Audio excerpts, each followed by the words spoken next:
See right here. Yo, what is up, folks? It's your boy Sports PSP. Welcome to another episode of the Sports PSP podcast.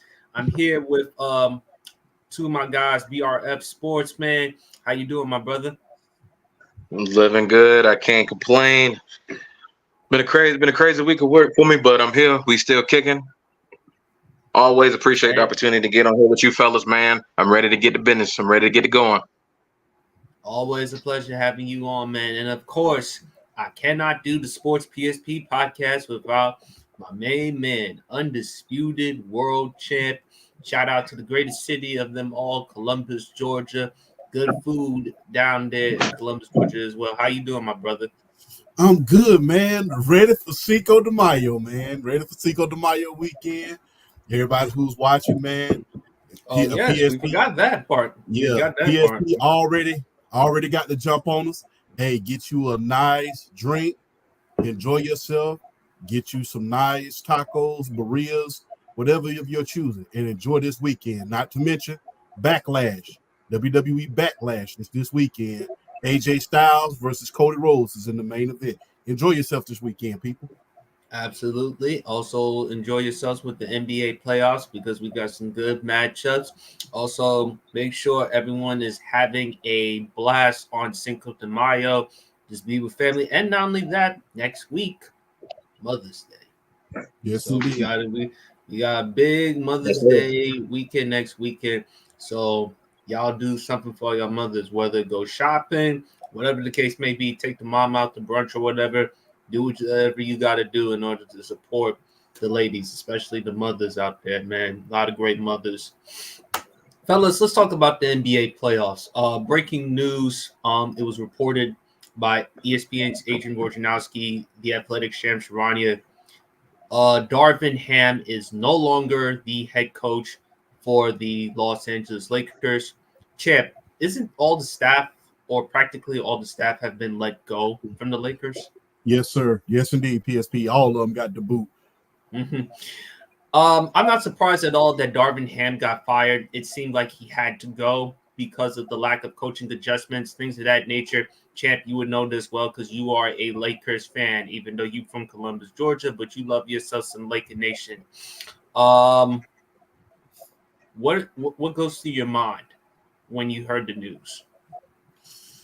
Honestly, I'm gonna say this, and it wasn't a surprise because Darwin Ham failed to make necessary adjustments throughout the regular season as well as the postseason. So I get that. But the thing with the Lakers is, when are you gonna find some coaching stability and give a coach an actual chance to freaking succeed? The last 14 years, the last 20 years, I would say, the only coach that has lasted over 4 years was Phil Jackson. Let me repeat that. The only coach that has lasted over 4 years is Phil Jackson. Since Phil Jackson has left, they have been firing coaches at a rate of once every 2.5 years. Once every 2.5 years. And this is long before Rob Pelinka came along, so we can't blame it on him. This starts at the top. Remember, Mike Brown didn't last. Mike D'Antoni didn't last. Luke Walton didn't last. Byron Scott, an all-time Laker great, didn't last. Frank Vogel, although he won a title, didn't last. Now Darvin Ham. How many coaches must you go through in order to find you some stability? This is why you can't have. This is why you don't draft well. Number one, or all the guys who you do draft, they end up going somewhere else. This is why you can't attract good free agents. Number two, because there's no stability in the franchise. How can you fire coaches at a rate of once every 2 years and expect for a free agency and expect for any type of free agent to see Los Angeles as a valid spot to come? You can't. And this starts at the top. This is honestly, like I said, Rob Pelinka plays a role in it, but this starts at the top. You can't fire coaches at a rate of once every 2 years. I have not seen no franchise as storied as the Los Angeles Lakers do that, especially if you hope to win championships. So my thing is this. You have to ask yourself this. What are the Los Angeles Lakers front office going to do now?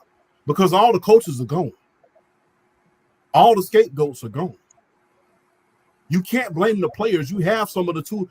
You saw those players reach the Western Conference Finals just last year. So how long is this act going to go on where you're blaming LeBron, you're blaming AD, you're blaming not enough defense, you're blaming those players? When is the buck going to stop where it needs to be at Jeanie Buss? When is that buck going to stop? Because they put the hammer down on Jim Buss when he wasn't seemingly doing his job. But now we're still firing coaches at a rate of once every 2 years, and we only have one championship to show for the LeBron trade at this point. So when does the buck stop at ownership? That's my main question. My thing is, and you have to ask yourself this, with this firing going on in the staff, it looks like they're going to probably have to get ready to rebuild. Is LeBron even going to be there next year? Are they going to have a chance to run it back? Or is he going to go back to Cleveland where there are a hell of a lot more great players on a certain team and just say, you know what, I'm just going to count my losses, go back to Cleveland and win one more and then retire. But at a certain point, the buck proverbially has to stop with Jeanie Buss and the Buss family, because none of this was going on when the great Dr. Buss was alive. You didn't see the firing of coaches once every 2 years. The only time you saw a quick turnaround in coaches was when Magic left, and they really couldn't find a lot of coaching stability, so they hired Magic Johnson for really a publicity stunt at that point. Let's just call it like it is. Then they hired Dale Harris in order to develop that young team, and after that team was developed, they saw he couldn't get them over the top, so they went on ahead and hired Phil Jackson. And even Dale Harris, before Phil Jackson took over, lasted for at least 4 years. He has strong leadership qualities. So Lakers need to settle in on a great coach and a great coaching staff and get some stability in that staff so you can attract a free agent, a big free agent. And so you can draft the correct players to go along with this coaching scheme, because you're not going to find stability and win championship firing coaches at a rate of once every 2 years. That's not going to happen. All right, BRF, talk to me. Yes, sir. Honestly, I mean, Champ really couldn't have said it better. I mean, you have to look at the ownership here, and I mean, he would, and like he hit on the point as far as like the firing the coaches once every 2.5 years. That comes from a lot of things. That comes from hiring coaches who don't necessarily have the leadership qualities in order to guide their players through, and that's also the ownership with really bad roster construction as far as like, the main, their number one, number two players on the team, and being able to, and surrounding them with the right amount of talent. Because, I mean, let's face it, like ever since, God rest his soul, ever since Kobe retired, the only year they've gotten it right was the bubble, was the 2020 title. I mean, they had the roster construction right. I mean, of course you had LeBron James and Anthony Davis, but you also had Kuz. You also had Kentavious Caldwell-Pope. You also had Dwight Howard. You also had Alex Caruso. You had guys who could defend, whether it was in the post or whether it was out on the wing. You had guys that could lock people up late third, fourth quarter. The roster construction has been bad. And even with the Western Conference Championship run last year, I mean, that was like, for me, that was LeBron, AD, and Austin Reeves finding whatever magic potion he found and just was hot. Like, was just smoking hot, and he was became like a really valuable number 3 for them, and they were just able to kind of ride that wave to the Western Conference Finals when ultimately, they just ran into a better squad in the Denver Nuggets. So I think it's a lot. I mean, I think really it's the ownership from the standpoint of not hiring the right coaches, and then not having the roster construction to kind of make up for that. So it's just a lot of bad and just a lot of mismanagement, not being able to handle things right. It didn't shock me at all that Darvin Ham got fired today, because I mean, he didn't have the.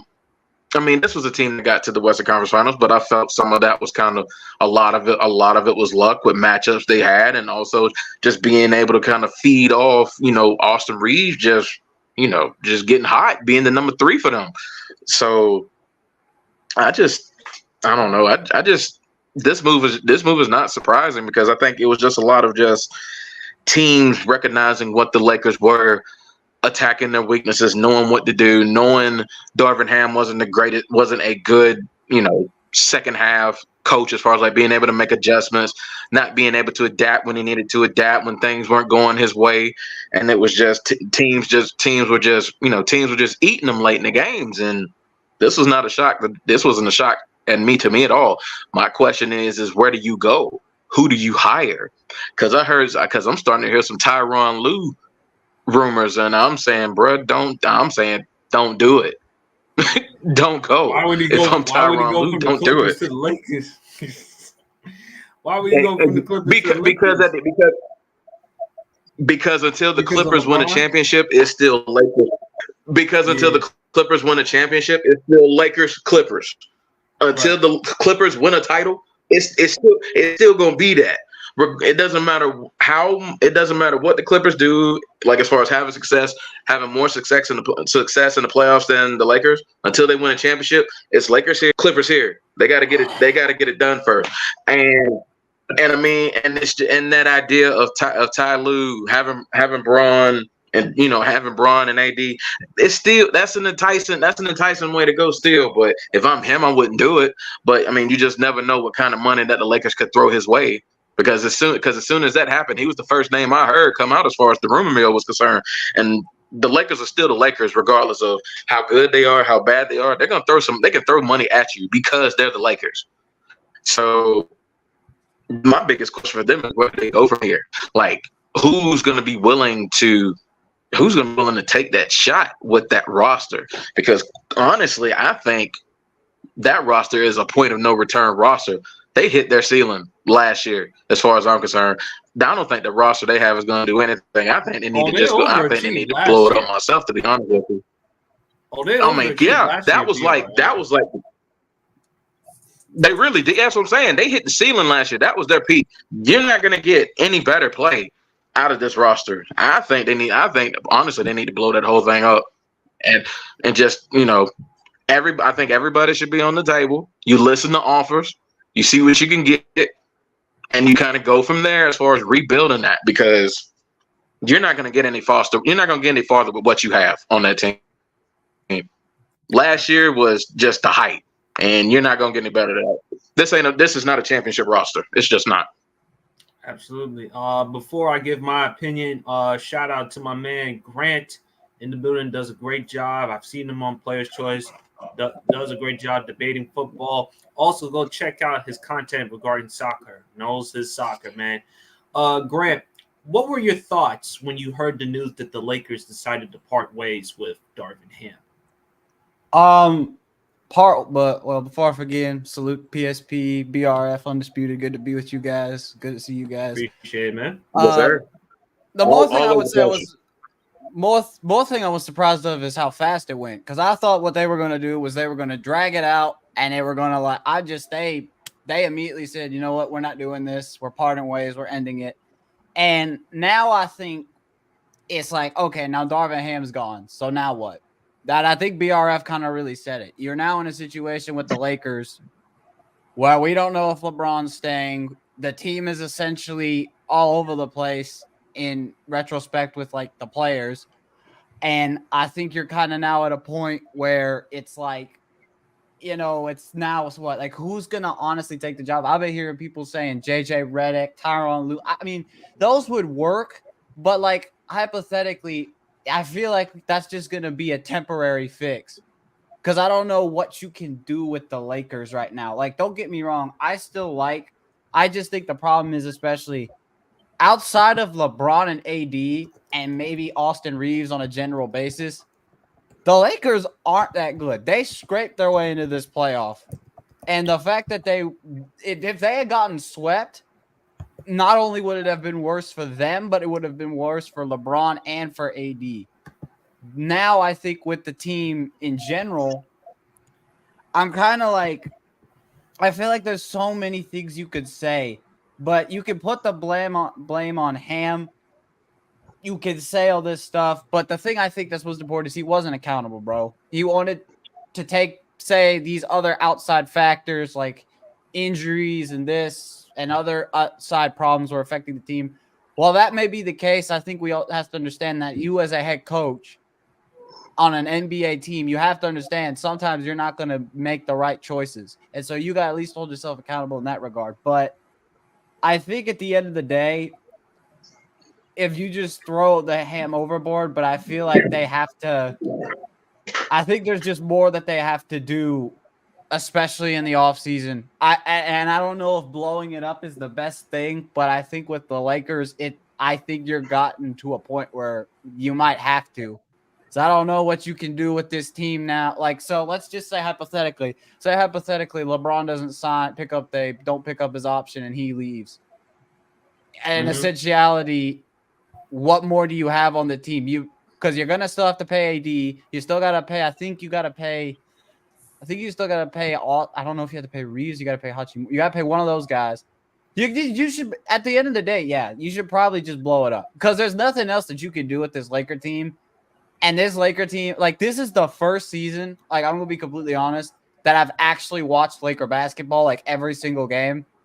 And this team, they'll have an amazing game one night, and then the next night, they'll act like they're a bunch of little kids on that basketball court. Like, it genuinely makes no sense.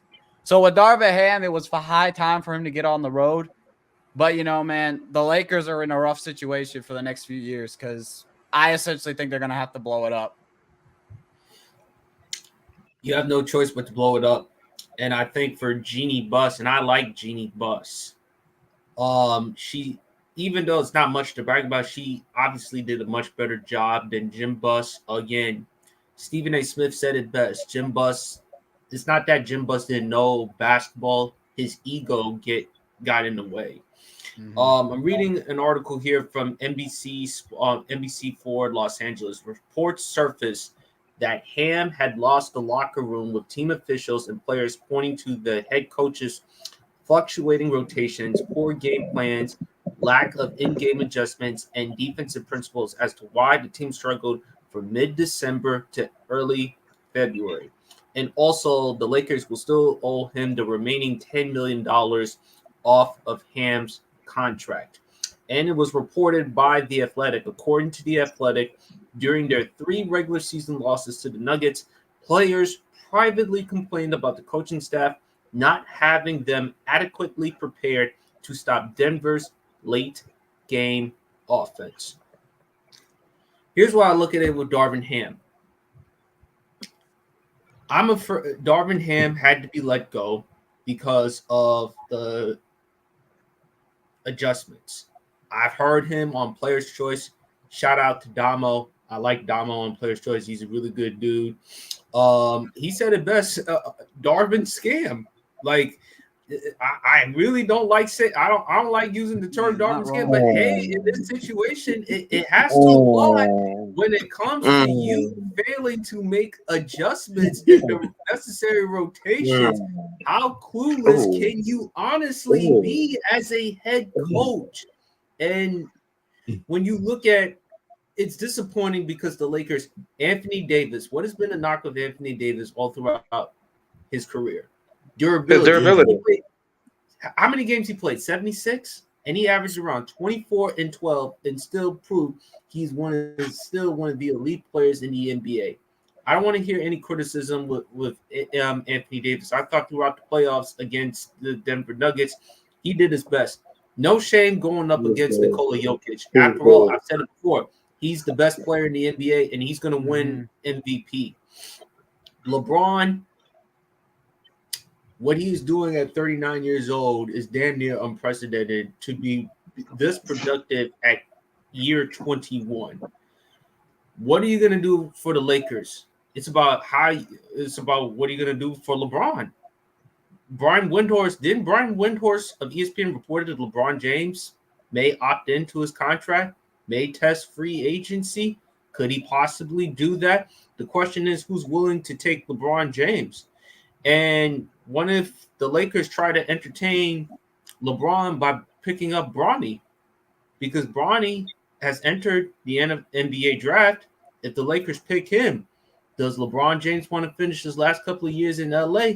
After all, they live in LA. They love it there, of course. LeBron, not just basketball, but you also have to look at what he does business. I mean, he has the shop there. He does a lot of other business adventures there. Hey, I can't be mad at it if he wants to stay in LA. Outside of them taxes, ain't nothing better living in Southern California. I think all of us wouldn't mind staying in Southern California. It's actually beautiful there. I wouldn't mind that. As for the Lakers, you got to get rid of D'Angelo Russell. Bye. Oh, fact. I'm sorry. Got to go. No, you're not wrong. I just didn't want to say that hurt his feelings. Facts. You got to ship that boy. He got to go. I'm going to keep Rui Hachimura. I like Rui because he's athletic. He can give me some defense. He could be a quality scoring option, maybe like a number 3 option. Austin Reeves, he gives you the playmaking, but you need to get some interior bigs. It can't just be Anthony Davis. Anthony Davis would love to be back playing the 4 position. You got to get a 5. And this also, to me, champ, this elevates Dwight Howard. Now, Dwight Howard ain't going to get an NBA job in the NBA again, but it shows you just how much his presence was there during that time during the bubble, because Anthony Davis didn't mind playing the 4. Dwight Howard came off the bench, gave you some hustle, gave you some energy. You need a 5, and you need shooting. Gabe Vincent was supposed to be there. He got hurt during that season.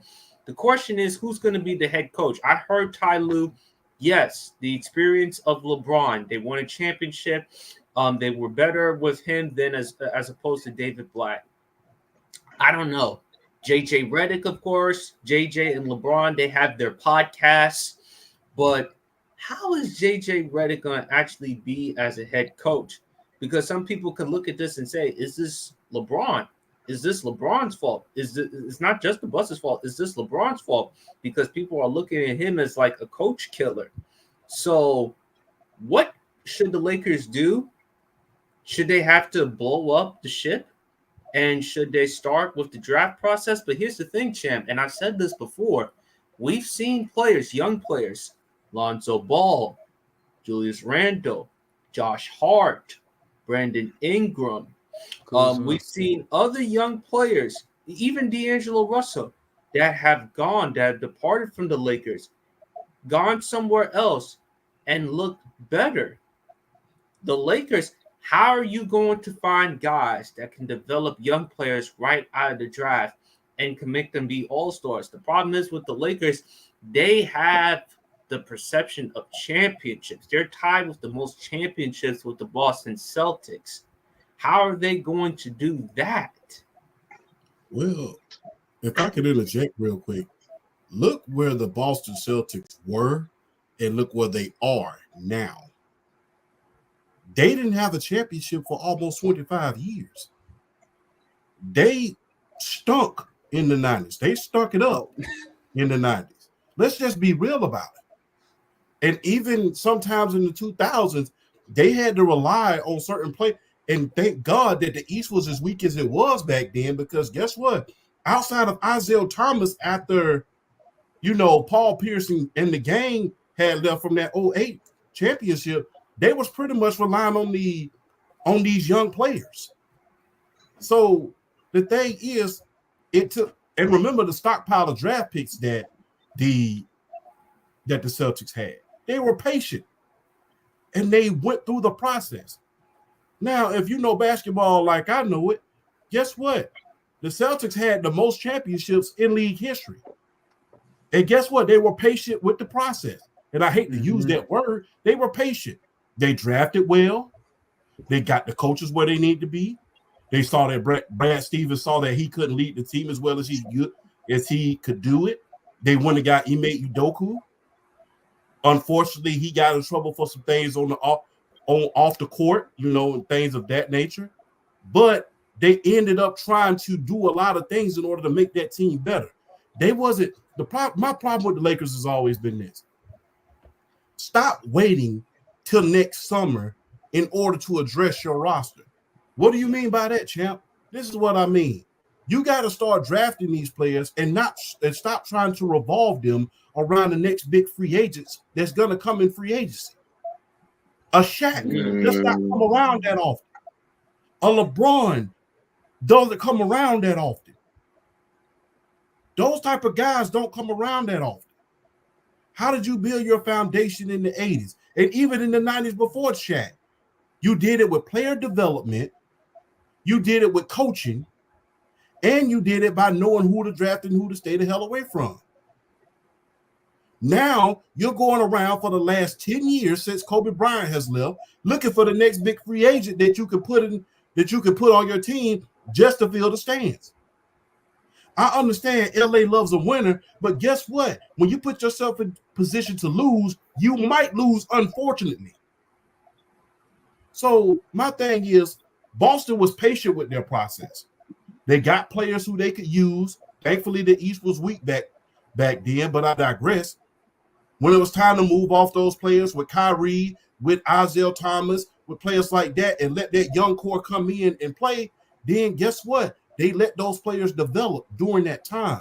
That's what Los Angeles need to do. Guess what? Kobe had to develop. Eddie Jones had to develop. Guess what? Nick Van Exel had to develop.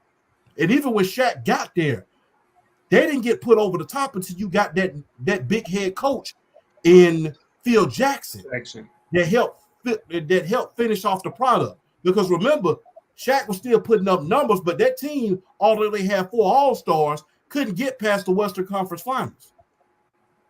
So you have to develop players and take note from a lot of these teams that are having dynasties. Guess what? Denver built their team in the draft. Golden State, the previous dynasty, built their team in the draft. San Antonio built their team in the draft. It's only so many free agents that you're going to have throughout the times where you're going to get lucky and get them. And unfortunately, LA has been relying on that for the past 10 years. Big name after big name has come into Los Angeles, has rarely done anything, and guess what? They're out of the door the very next year. What do we have to show for it? No draft picks until damn near 2029. I'll be 40 years old when y'all get a first round pick. So that's what y'all need to do, man.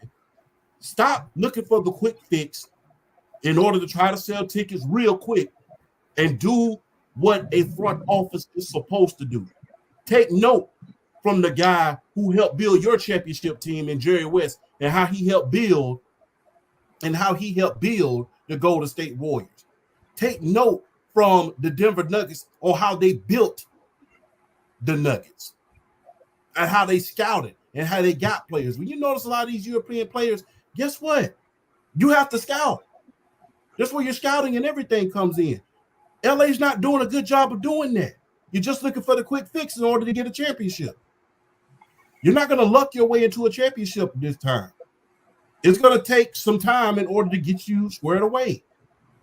And until Los Angeles learns that, we're going to still be at the bottom of the barrel every single year. You're going to still hear these empty promise articles coming out every single year. LA is going to go after this guy. LA is going to go after that guy. And if they can't do that, and if they can't sell people on that, then they're going to start going back to old articles about what could have happened in the past. It's time to stop that. Nostalgia needs nothing. I will quote a person from The Wire, the great Bodie from The Wire.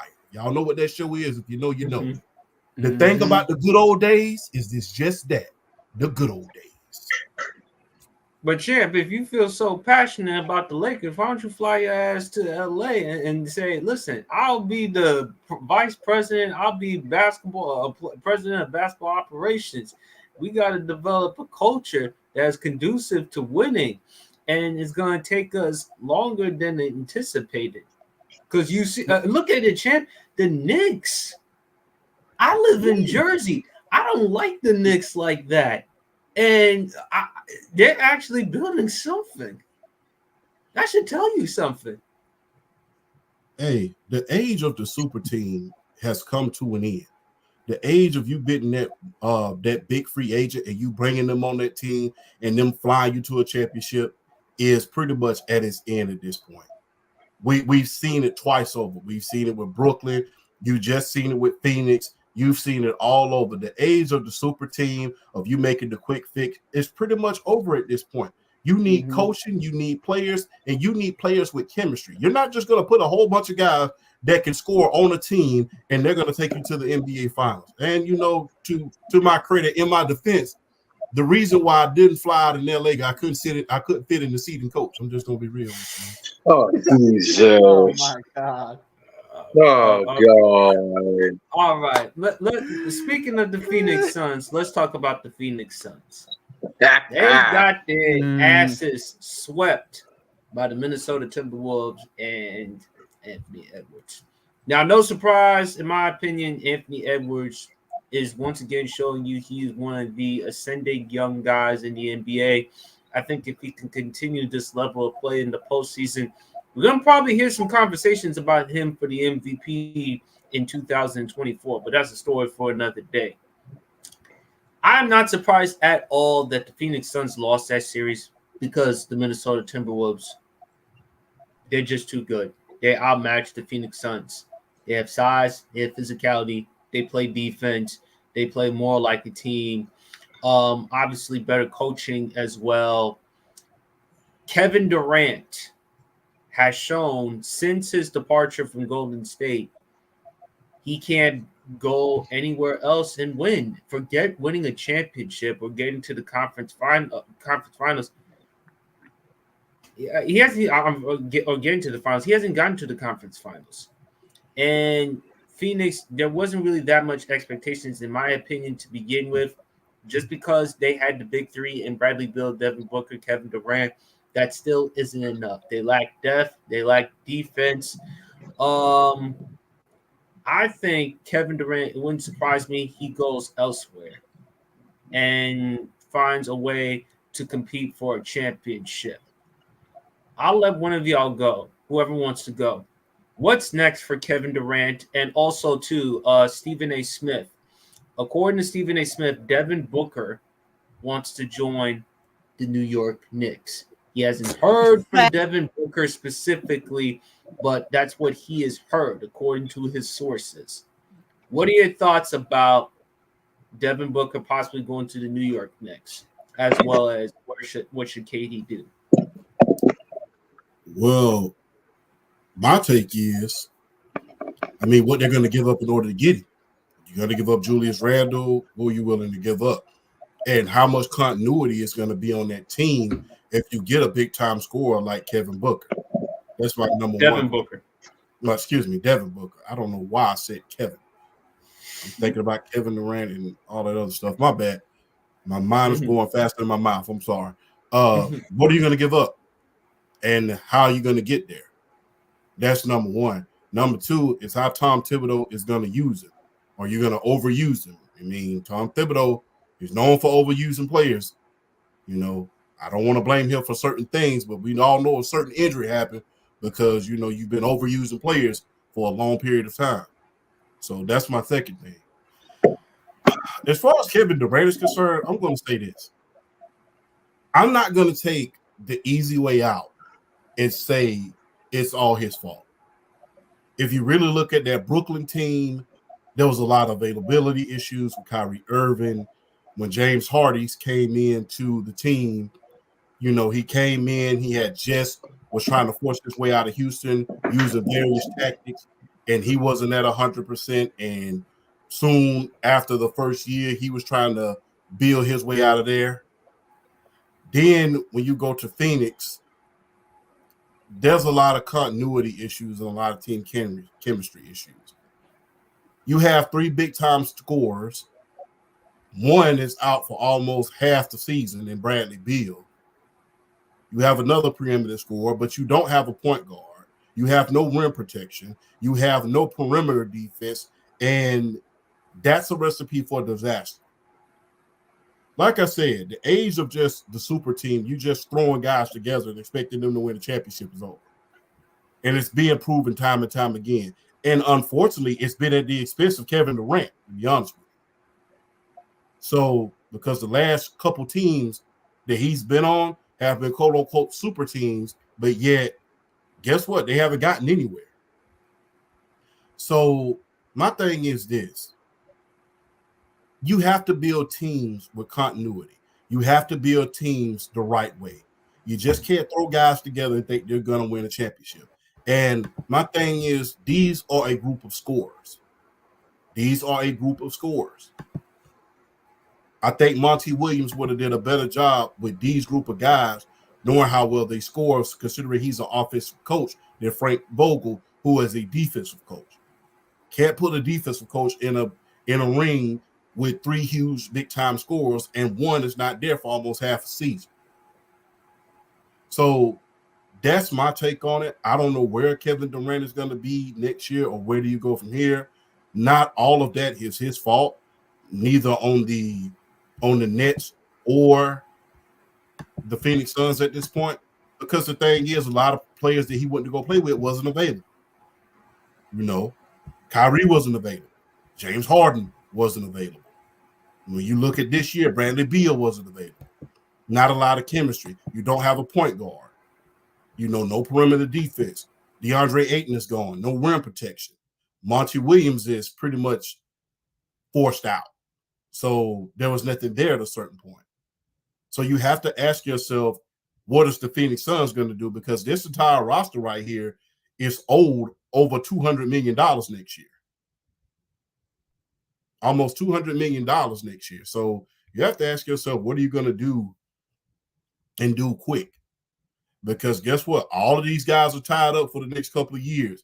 What are you going to do about that point guard position? Mm-hmm. What are you going to do about rim protection? What are you going to do about perimeter defense? Because Frank Vogel's a defensive coach. And although he was top 10 this year, top 11 in defense, he didn't have that preeminent stopper or rim protection like he did not only in for the Lakers, but what he had in Indiana as well. Because remember, he had a good defensive stopper as far as in Indiana with Paul George, and he had good rim protection for as long as it lasted with Roy Hubert. In LA, for rim protection, he had, guess what? AD Dwight Howard. So they have none of that this year. They have none of that as far as the Phoenix Suns are concerned. So you have to ask yourself what the Phoenix Suns are going to do, and are you going to capitalize in having this big three, if you will, and how Bradley Beal is going to come back from missing almost half a season, because there was not a lot of continuity on that team or a lot of chemistry on that team. So you got to get yourself a point guard, whether that be in the draft, whether that be somewhere. And you need to watch yourself. You have to watch yourself, because like I said, Kevin Durant is going to get majority of the blame. I believe that's the easy way of thinking, because he's the star player. You are the star player. You wanted to be the star. You're trying to prove that you can win without KD. You're trying to prove you can win without a Steph Curry. You're trying to prove that you can win without Draymond. You're trying to prove that you can win without Klay Thompson and Steve Kerr and the Warriors dynasty. You've been trying to prove that for a very, very long time now, and you've been failing. But not a lot of that is his fault at this point, because you got to think about everything. I think a lot of casuals look at it and say, oh, that's Kevin Durant's fault. He's had his most efficient year as far as scoring in recent memory. His most efficient year. So he's doing his job. You know, if you really, really look at it, Kevin Durant has not been the type of player that's going to pull a carry job like a LeBron James. He's not going to pull a carry job. That's the main reason why, and he's not the unspoken leader. That's the main reason why he went to Golden State. And there was a big question of whether he was the leader in Oklahoma City, because a lot of people were saying that was Russell Westbrook. So that's my opinion about how the Phoenix Suns should do, because guess what?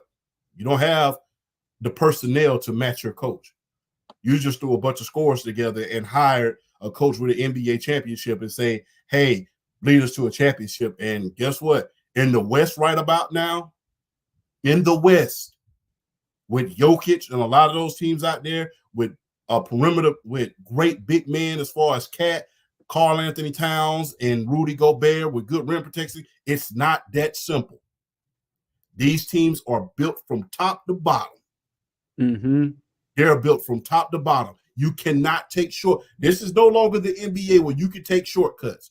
Those days are over. You have to scout and you have to build. And that's all there is to it. You have to do those things, man. What you think about it, Grant? I mean, the thing is, like, I already said this. You know what I have with Kevin Durant. And I'm not mad at him in the sense of, like, that I didn't think they would try. I just think that the Timberwolves overall were a way better team. And I think that they had Anthony Edwards with Cat Towns, Rudy, etc. They could do it, play as well on offense as they could on defense. And I think they overmatched the Suns at every position. And that's why I think essentially they got swept. The thing that I'm mad about more is the news that came out. I don't know where this came from, but the reports that came out about, Kevin Durant was like, they were saying Kevin Durant was feeling frustrated, like this and that. And it was like he was upset about his thing. It's like, we've seen this, bro. Like, people say this has been said every time something hasn't gone his way or the way he wanted it to. Like, have we saw this with Brooklyn? It's just like he's saying this now because he's frustrated. And if he tries, I swear, if he tries to find a way to get out, I'm gonna lose my mind.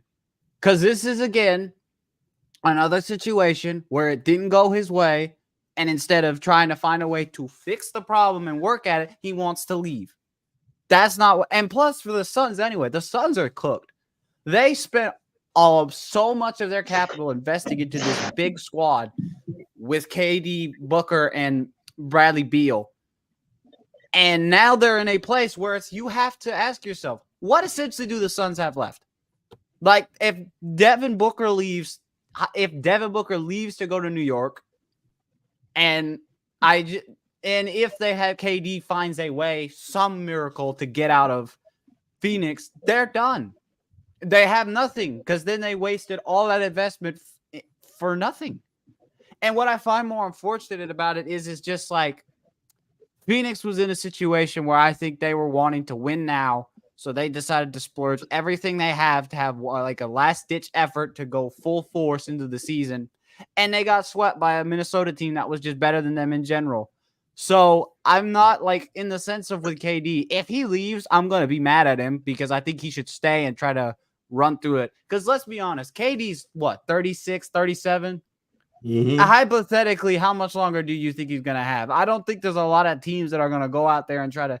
I think a lot of teams will try to get something for Kevin Durant. Don't get me wrong. But I don't know if I see a team that's willing to sacrifice as much as they can right now for KD just because of the fact of like, it's like he's not going to go to a team that's trying to rebuild because he's going to want to win another ring. He's not going to want to go to a team that's in like a process where he can't be the main guy. So there's not really a lot out there where he can have that leadership centralized role that he wants. And at the end of the day, I've said this before, my problem with KD is every time there has been a challenge where he has been faced to be the head guy, the guy to run the show, be that number one player, he crumbles underneath the pressure. And this is just another situation. Now, I'm not essentially blaming it all on Kevin Durant because I know there's a lot of other outside factors with this. But it's like, if he leaves, he's just proving this narrative of him once again that he can't take a challenge, and instead of trying to sit there and work it out. Because we've seen this before. Again, earlier in the season when they were on a slump and not having a good run, he was having some drama about it. It's like, grow up, dude. I'm not trying to be a jerk. You're 38. However old you are. You're out here in the NBA. You wanted this trade. The only reason why it was Brooklyn is you tried to get out of your contract to go to Phoenix, and you basically were about to say, I'm not going to play unless you trade me. So you wanted this. So I don't want to hear this complaining crybaby excuses of you saying, I feel guilt. I want out now. You asked for this. You're here now. So either sit there and take a chance, like you messed up, move on for next season, but don't sit here and try to act like that it was all these other factors that you wanted. Because when the limelight looked beautiful and it looked bright and shiny, you wanted it. And now that it looks disgusting, you don't want any part of it. Me personally, I don't get that. And if they trade KD and he goes somewhere, it's just not even going to prove to me that he's learned his lesson at all. That's all I got to say about that. So let me ask the panel something real quick before you go, BRF. Isn't it safe to say that he should have just said, to heck with what the media has to say, to heck with what the fans had to say, to heck with what the basketball world has to say. I need to stay in a place where I know it's stable. I know it's stable here in Golden State. I know I can win multiple championships here. I know I have great coaching. I have a great front office. Plus, hell, they're willing to pay me because they were still willing to pay him. Remember they did a sign and trade in order to get D'Angelo Russell back. Isn't it safe to say that he just should have put all his feelings and emotions aside and just stayed at Golden State, and the dynasty would have continued for at least 3 to 5 more years? I agree with that. When just looking at it from the outside in, it would have made the most sense to just stay at Golden State. It would have clearly made the most sense to stay at Golden State because you had all the stability there. You're in you got two championships there. You're part of one of the greatest offenses in the history of the league with him and Steph and Klay Thompson. How do you guard that?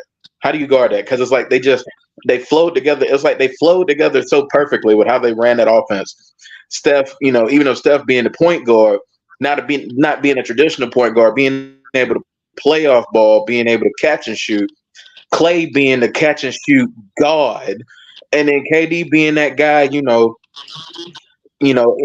being that guy who's insane in isolation, who can take you off the dribble, who can score from all levels. The offense just as a whole just flowed perfectly, and it would have made more sense. But Kevin Durant knew. But the thing with Kevin Durant was he knew as long as Steph Curry wasn't Golden State, he was never. He just wanted to leave because Steph. It's because no matter what KD did, no matter what stats he put up, that's Steph Curry's team. And Kevin Durant, being Kevin Durant, wanted to be in a situation where he wants to be that guy that's recognized for leading a team to a chip. He got the 2 in Golden State, but at the end of the day, he's not going to get cheered louder than Steph Curry in Golden State. So he wanted to go somewhere where he could be that guy, where he can take that limelight, that spotlight as being that guy that led that franchise, out of the rubble, winning championships. He wanted to be that guy. Whether that made sense to stay, absolutely. But Kevin Durant wanted that limelight, being in that number one spot, and he knew he wasn't going to get it. Everybody knew he wasn't going to get it in Golden State. So from that perspective, I understood why he left.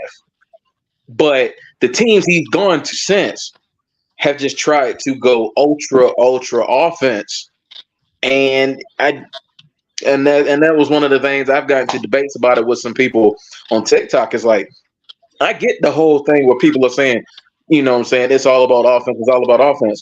I provided a stat on one of my videos where only short of a handful of teams have won an NBA championship in the last 40 plus years, where their offense was way better than their defense. Like they played like the offense carried the team to the championship. Like the majority of the teams that have won championships were either balanced on both sides, or the defense was good or the defense was so good, all the offense had to do was just enough to have the lead, so the defense could do their thing and take it on home. So even though Brooklyn had Kyrie and James Harden, those teams were poorly constructed as far as how they played defense because they let Jared Allen go. they let their defensive anchor go. When he left, you knew the defense was going to be trash after that because nobody else could really anchor that team defensively the way Jared Allen could before he got traded. So you knew as soon as I heard that he was being traded, I'm like, this team ain't winning nothing. They're putting all their eggs into the basket of being able to score 130 a game. It's going to catch up with you when you're scoring 130 and you're giving up 135. It's going to catch up with you. And it's basically a poor man's version of that in Phoenix with Devin Booker and Bradley Beal. Mm-hmm. Yeah, you may score 120, 120. You may score 120, 125 points. But when you're giving up 130, what good is that going to do? So it's just, I don't know. It's just the way he's gone to teams and the way they built teams around him. I mean, I hate to say he's kind of asked for it, but he's kind of asked for it. Hello, what's good, fellas? Can y'all hear me? Because I was having some technical difficulties. Can y'all hear me? Yeah. Loud and clear, PSP. Y'all can hear me? Yes, sir. Yes. All right, cool. My fault. Just technical difficulties. And I appreciate y'all for hanging in while I had to address those issues. Bottom line, I think for KD, man, look, this is as far as you can go as far as getting to competing for a championship and proving that you're the guy. And I just think no matter where you put him in, look, you had Brooklyn, you had James Harden, and you had Kyrie Irving. Okay, that didn't work out. You played great in Game 7. Still, people keep bringing up the toe line shot. But the following year, you did get swept by the Boston Celtics. It was reported you wanted to go to Miami or Phoenix. So you go to Phoenix, you play with Devin Booker, you play with Bradley Beal, you had CP3 before, and still it wasn't enough. I think with KD, this is as far as he can go. Devin Booker, whether he goes to the Knicks or not, I don't know. I just get fed up with all this Knicks stuff, and we'll talk about the Knicks in just a little bit for a second. But I think for the Knicks, what are you gonna have to do? Like, are you gonna pay Devin Booker that amount of money? I mean, there are other things you can honestly address and look at, and what you have to do. I mean, you've gone this far even without Devin Booker. I mean, you made some good moves, particularly with the OB trade and how much that has been beneficial for the team.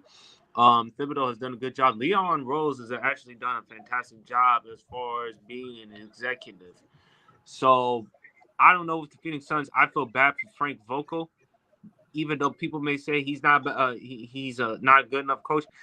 Champ, Frank Vogel wasn't that bad of a coach during his time with the Lakers. I just think his final year with the Lakers didn't do that much to put him in a good situation to succeed. And plus, you can't expect much from him on the offensive side.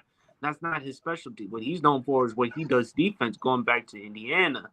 So yes. I think for Phoenix Suns, you're gonna have to do a lot of you're gonna have to do some configuring. You're gonna have to do something just in order to balance this team out. But fellas, let's talk about the New York Knicks. They eliminated the Philadelphia 76ers. They now advanced to the conference semis. They faced the Indiana Pacers. Tobias Harris took a lot of heat and criticism for his performance last night in Game 6. It's clear, in my opinion, but it is clear that the 76ers made a mistake going forward with him instead of Jimmy Butler. You got to give credit to the New York Knicks, particularly Josh Hart, Jalen Brunson, and the squad. They've played exceptionally well. You look at the New York Knicks, second seed in the Eastern Conference. They've been doing this without Julius Randle. They've been playing this well. So is it time for the Philadelphia 76ers to blow the process up? Is it time to move on from Joel Embiid and so on? Whoever wants to go first. I mean, I'll go. This is my thing with Philadelphia. The biggest thing, the joke with – first thing I'll say is this before we even go into the Sixers. New York Knicks fans, as a soccer fan myself, I think they are the closest things we will ever see to football or soccer ultras, which are diehard fans. is they have taken over that arena the past 2 games in Philly. And it got so bad that the owner bought 2,000 seats to stop them from taking over that arena. So New York Knicks fans deserve a lot of praise because they were there to support their team. That's crazy. And also, they're freaking insane. If they win that championship, it's going to turn to Gotham and NYC. But we're not going to talk about that. I'm scared of what's going to happen to New York City. I am too. We might have to. It might be disgusting. The thing I have with Philly is this. I think the problem is the talent on that. You've had this problem for years, and yet you didn't think it would. I think they've held on so long to this idea that they can still function with the team that they have. Because don't get me wrong, I still think Joel Embiid's talented. Last night he had dropped 39 points. Had 13 rebounds, 2 assists, had a great game. But then it's just like, for me, I think there's so, like Tyrese Maxey, especially like last night, didn't have a great game. Games previous in this series, he was having absolute glorious games. So, and like they're like, for every single player on that team, it's like, he had a 46-point game in game 5. I'm just like, as much as I want to, like, the thing is, we were talking about this with the Lakers and wondering if they needed to blow it up. My biggest fear is with Philly is that I think they still have enough pieces on that team to be able to at least keep it together for at least maybe one more year. Because I feel like if you blow it up now, I think there's going to be a lot of players on that team that it's kind of like if you get rid of them, it's going to be like, dang, man, we could have had that and maybe it would have worked out. And I feel like Philly is always on the cusp of getting to that one spot. This year, Joel Embiid was hurt. He wasn't being able to not 100%. I'm giving them that because I think that was one of the big pieces. And even though he had his injury, he was still producing at an amazing level in this series. But as for for me, it's like, I think they should blow it up? Maybe. But I think it's too risky to do that now, especially when you have – I look at Philly. I still think they're a good team overall. I don't think blowing it up is the answer now, but I feel like what Philly is essentially going to do is they're probably going to blow it up. I don't think they should because I still think they have enough talent and they just need like 1 or 2 more solid pieces on that team before they're able to be a solid unit. But I feel like if you blow it up now, I think it's too much of a risk for everything that I see with the talent on this squad. Because let's be honest, I honestly didn't think this series was going to go to 6 games. I thought New York was going to end it in 5. But, even with that benefit of doubt, I still think this is a team that could still make a run in the postseason. This year wasn't their year. They had a really bad game. This game, and let's keep it a buck. Last night, that game essentially went down to the wire. If Josh Hart doesn't hit his shot, and Josh Hart doesn't hit his shot, and Jalen Brunson make his free throws, that game probably doesn't end the way it is. But at the end of the day, you shouldn't blow it up because I still think Philly's got enough talent to make it work. They just need one more piece. But I mean, I think the fans and the ownership are having enough of this thing where, like,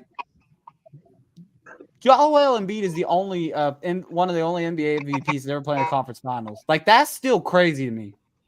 Like, he's been in the league for how long, and he's had an MVP, and he still hasn't done it.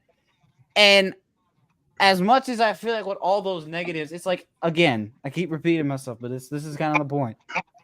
I don't think the risk is worth the reward because you can blow it up, but if it doesn't work out for Philly, it's going to become a horrible consequence that they're going to have to deal with for the next 5 years. And I don't think they can risk that at this point. They got unlucky, but I feel like blowing it up with a Philadelphia team with the amount of talent that they had, and even though last night you could say some of those players weren't giving themselves a great performance, I think it's still worth it to keep a bunch of the team together. Don't blow it up and don't make that risk because I know the first reaction a lot of Philly fans are going to have is automatically get rid of the entire team.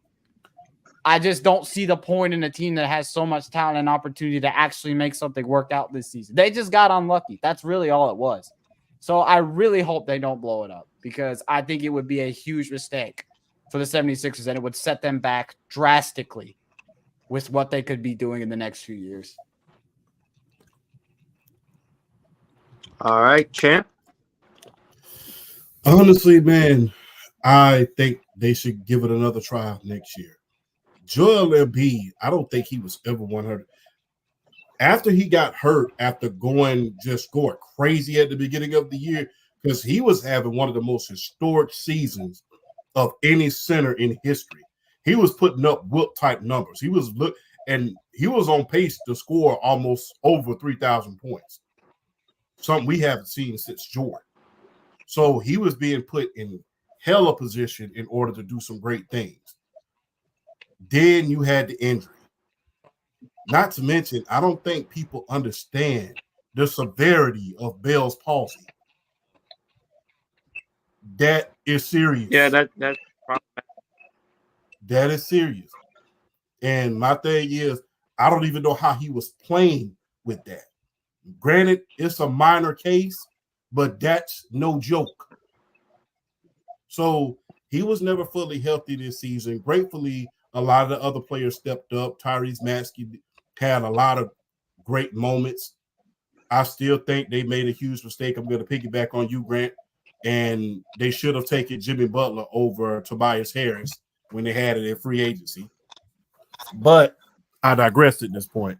I don't think they should break it up at this point because I don't think they're going to break it up because they have so much invested in the process at this point in time.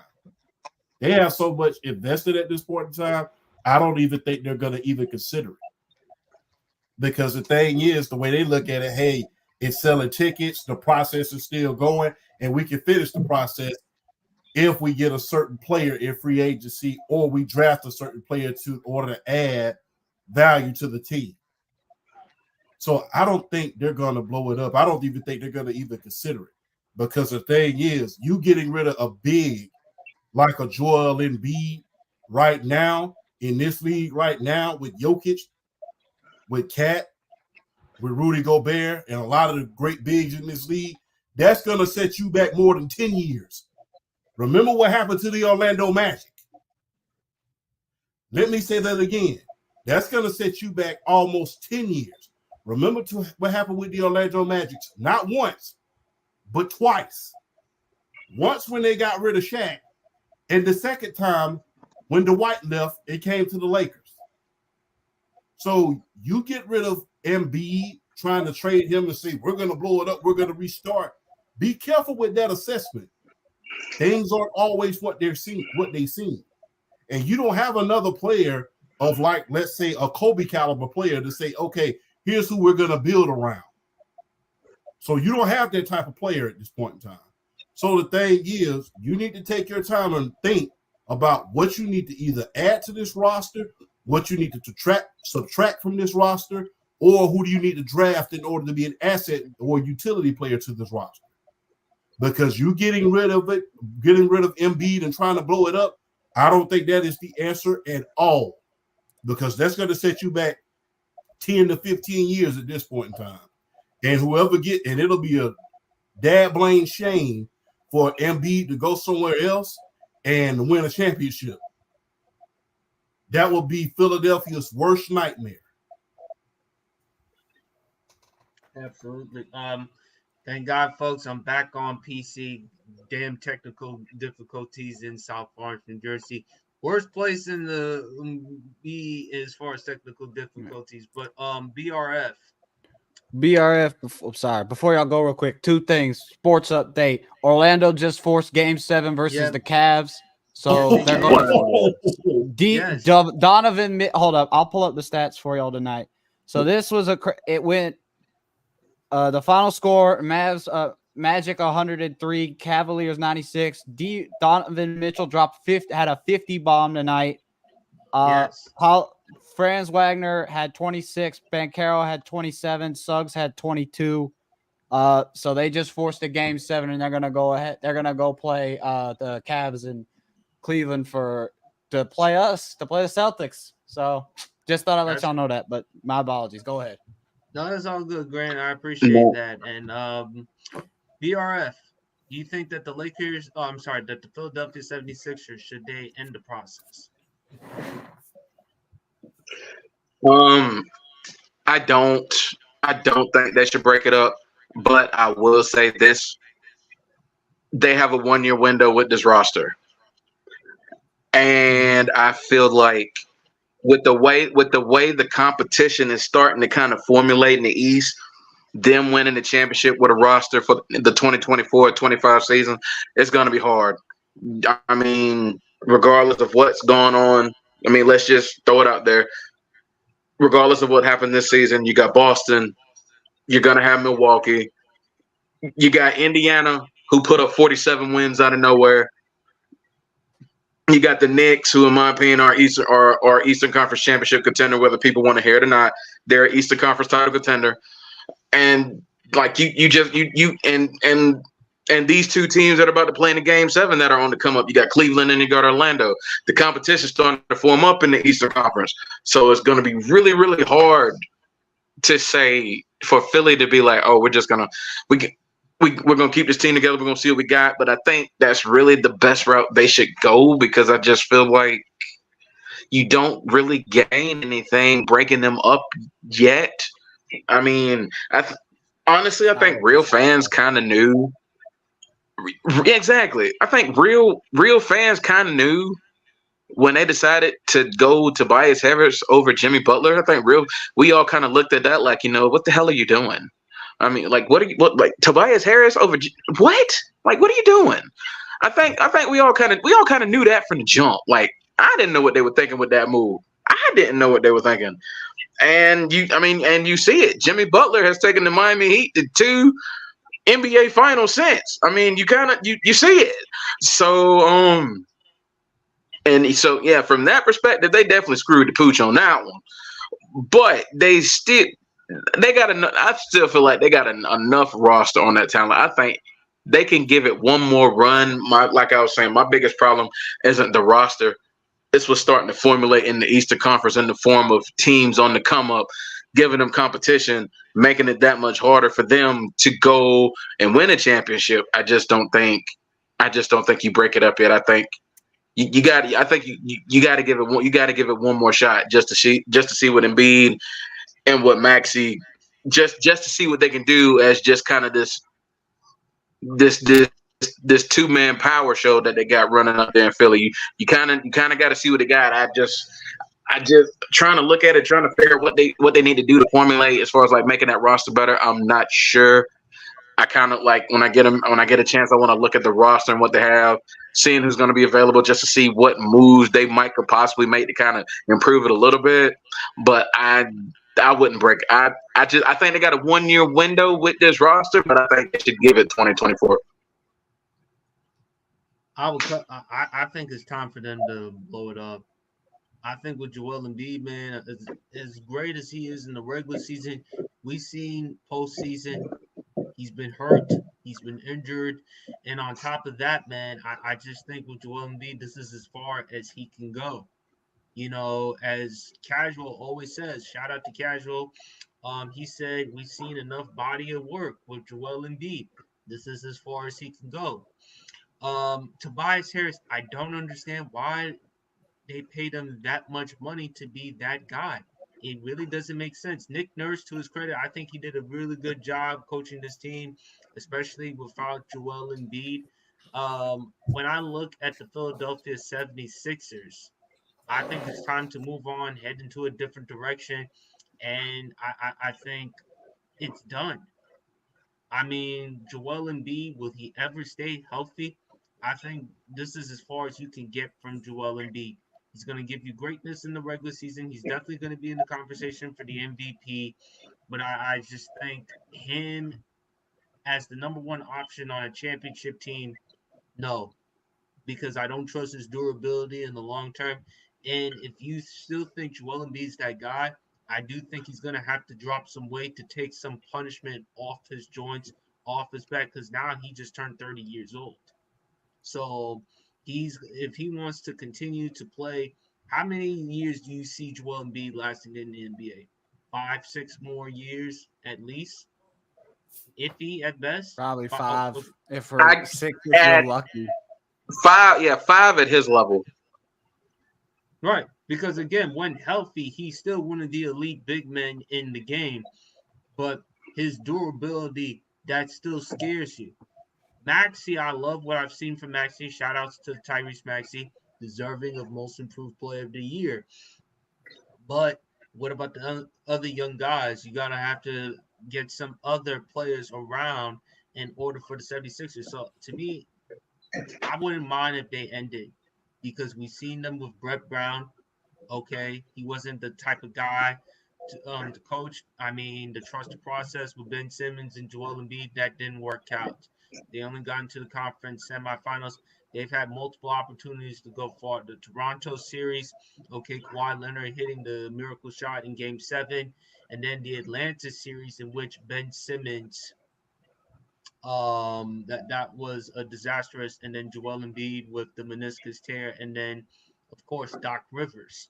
We can't ignore Doc Rivers and how he's wet the bed as well. But and we're gonna speak about Doc Rivers in just a second. I think it's time they should blow the process because I've seen enough from Joel Embiid. I think it's time to move on.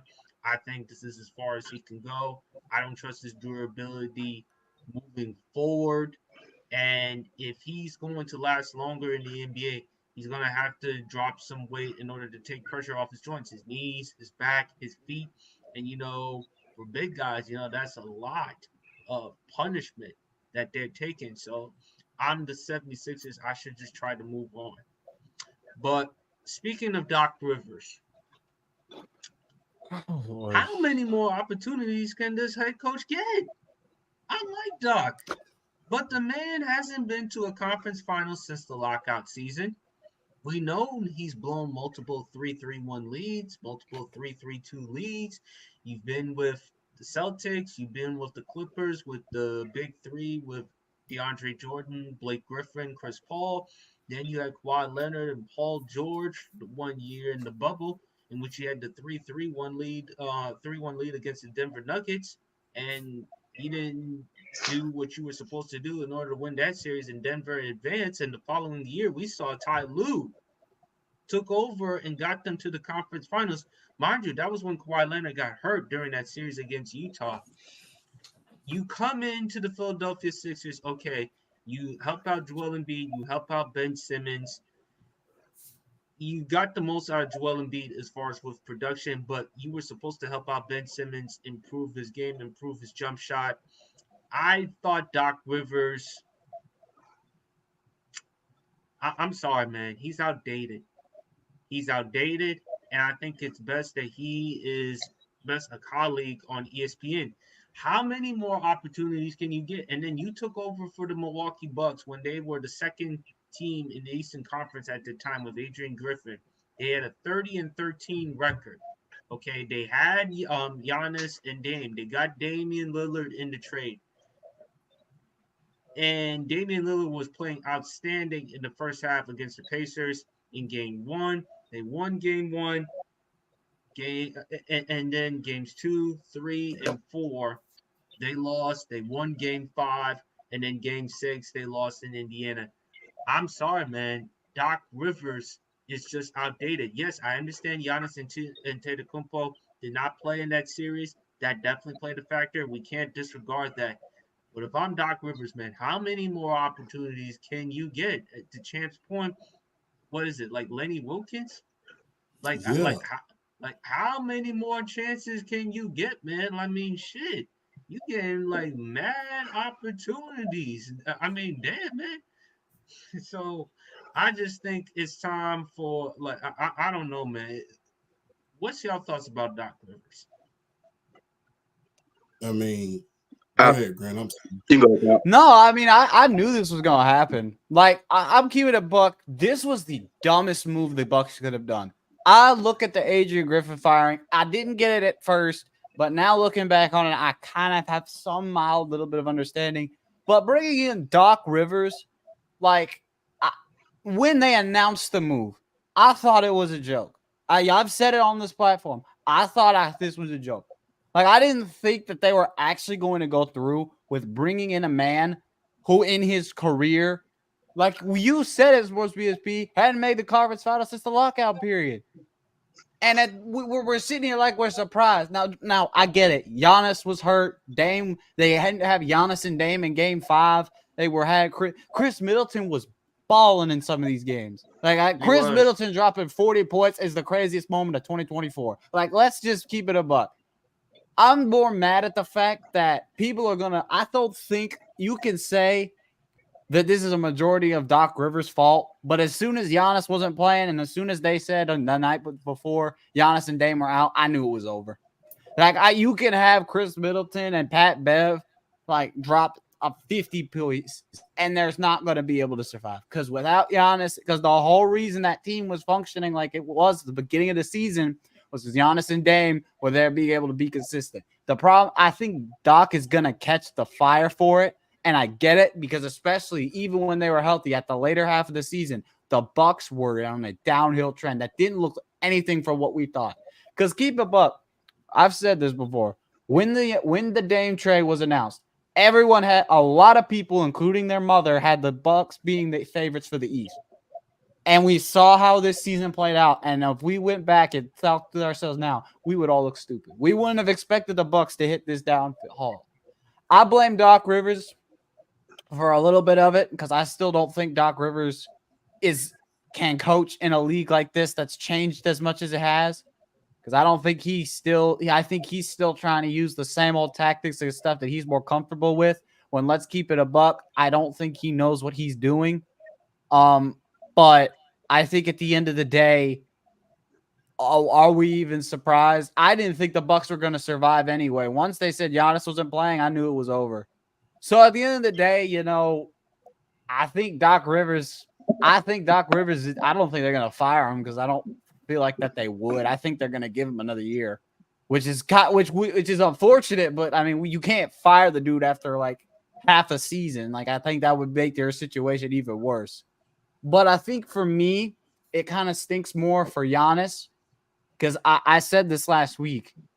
Only reason why Giannis would have agreed to sign that Supermax deal is if they were going to commit to a championship contention. And technically they had it with the squad that they had built for Giannis. They had it. And I think, man, it's like another what could have been, man. Because that team at the beginning of the season, we all thought that team was going to wipe through the competition. And it all came downhill. And it's like another one of those big what ifs, man. Like, you can say whatever you want to say about Doc, say whatever you want about anybody else, man. The Bucks organization didn't make the smart decisions that necessary, and it blew up in their face. So, I really don't know. You can't blame them at this point because that's just I can't blame him for taking the head coaching job, Grant. If someone gives it to him, hey, you might as well capitalize it. I do blame the Bucks because again, you moved on from Budenholzer. You bring in Adrian Griffin, and you were doing and you had a 30-13 record. I'm shocked with Doc. I mean, he's getting more opportunities as head coaches as the Kardashians are getting more opportunities as far as dating men. That's how I look at it. Oh my God. Okay, PSP, you're disgusting. I'm sorry. No, I thought I was bad with the jokes. No, you said it. You said it. No, you said it. It's out there now. Hey, you're gonna have to clip that. Oh my gosh. That was a nice one. But that was a nice one. That's it. Go. That was a nice one.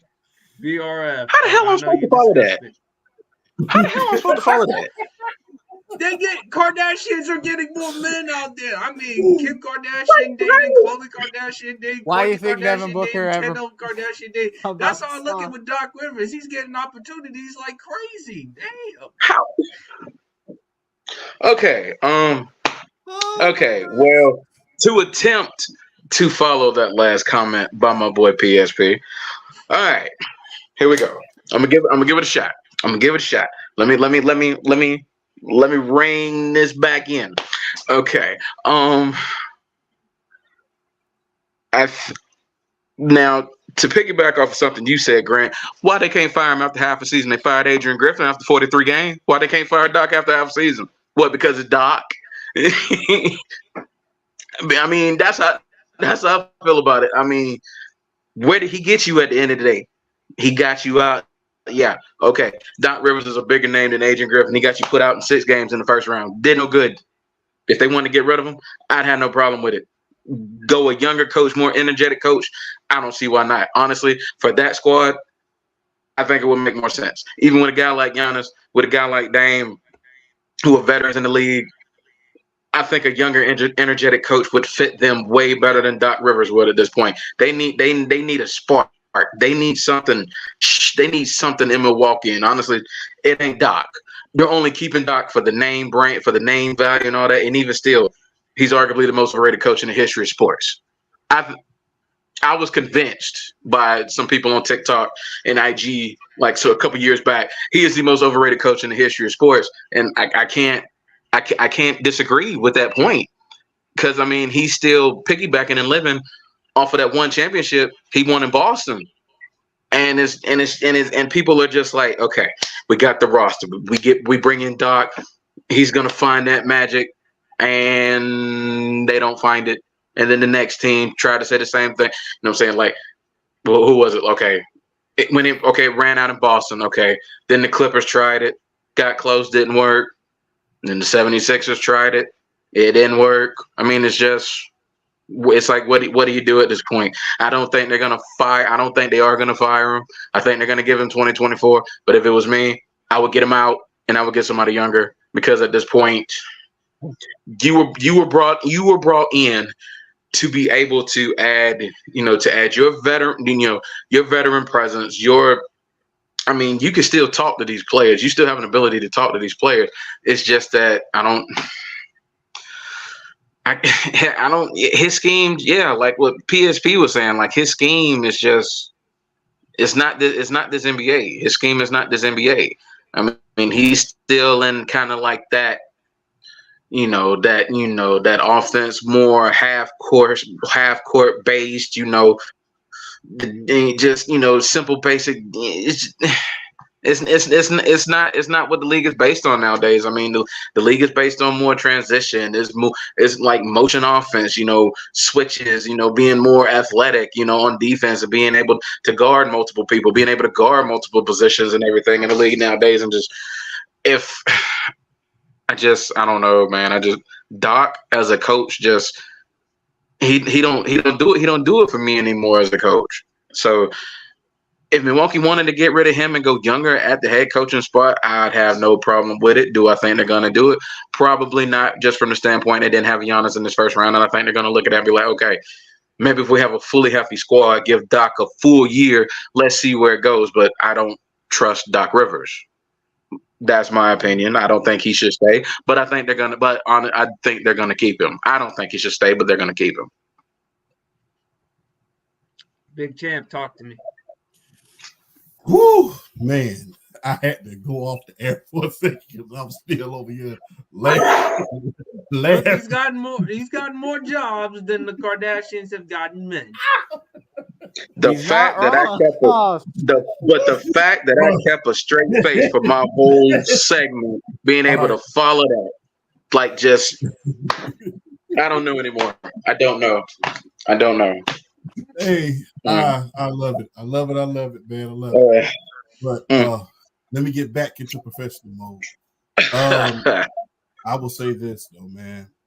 I think I want to see what he's gonna do for a full season with everybody healthy. That way, when they walk you out that door, you don't have a reason to say anything. I'm just saying. So now I use the Kardashians. You want to be? I'm just saying. I mean, you don't. Hey, if you in the real world, when you don't do your job, they walk your ass out that door, don't it? Yes, they do. That's just the bottom line. I made perfect sense when I said that. So what is going on with this podcast tonight, bro?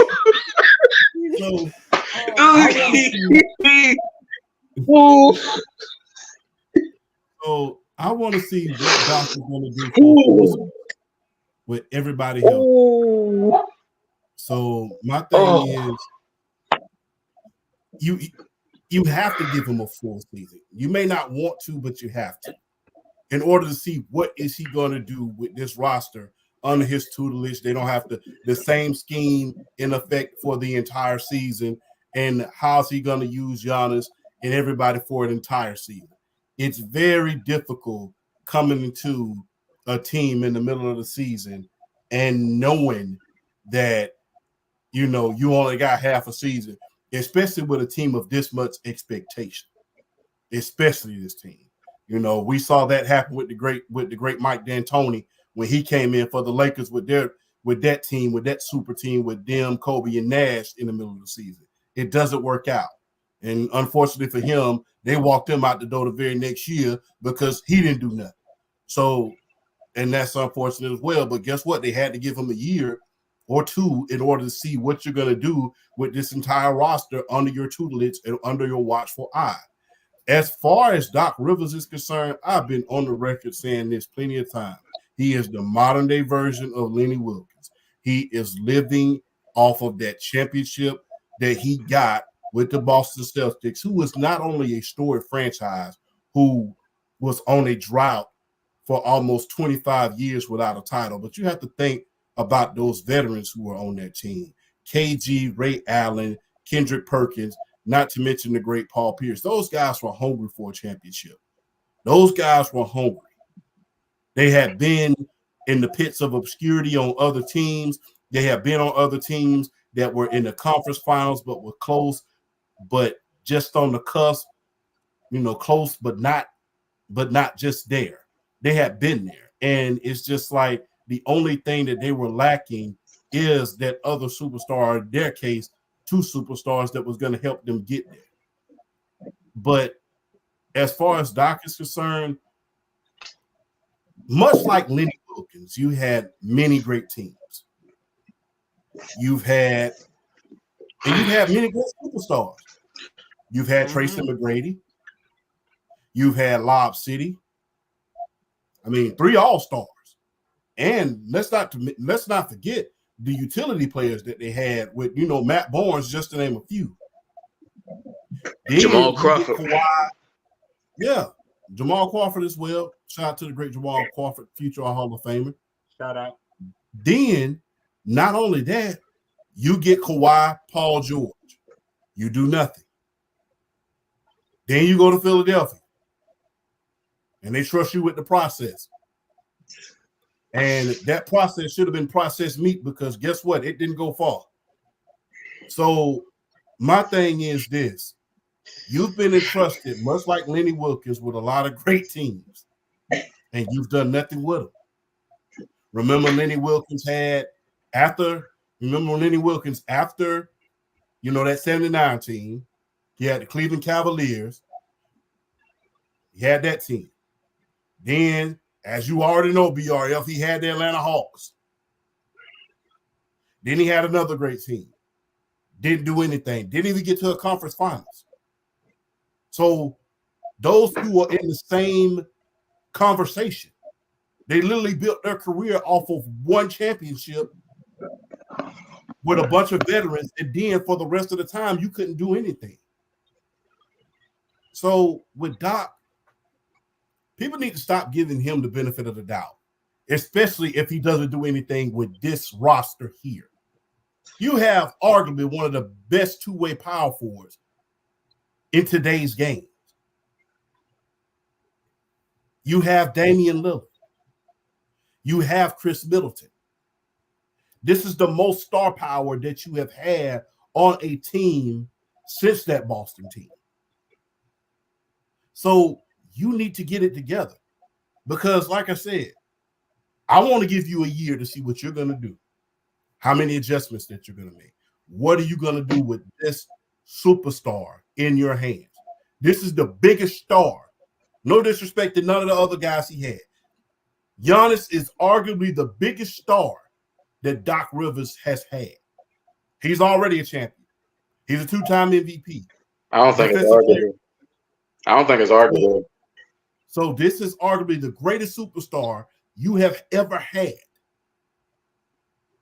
So if you don't win with this guy and Dame, Chris Middleton, there's no more excuses. I don't want to hear another coaching job about Doc Rivers unless he's coaching the Columbus Blazers, who's a part of the AAU team. That's all I want to hear about Doc Rivers after this.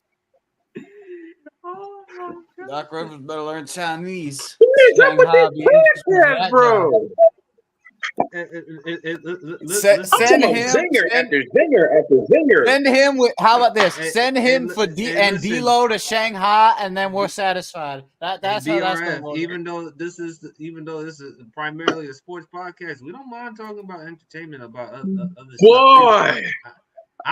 Boy, we've been on point. We've been on point tonight. and I will clip this. I will say it again.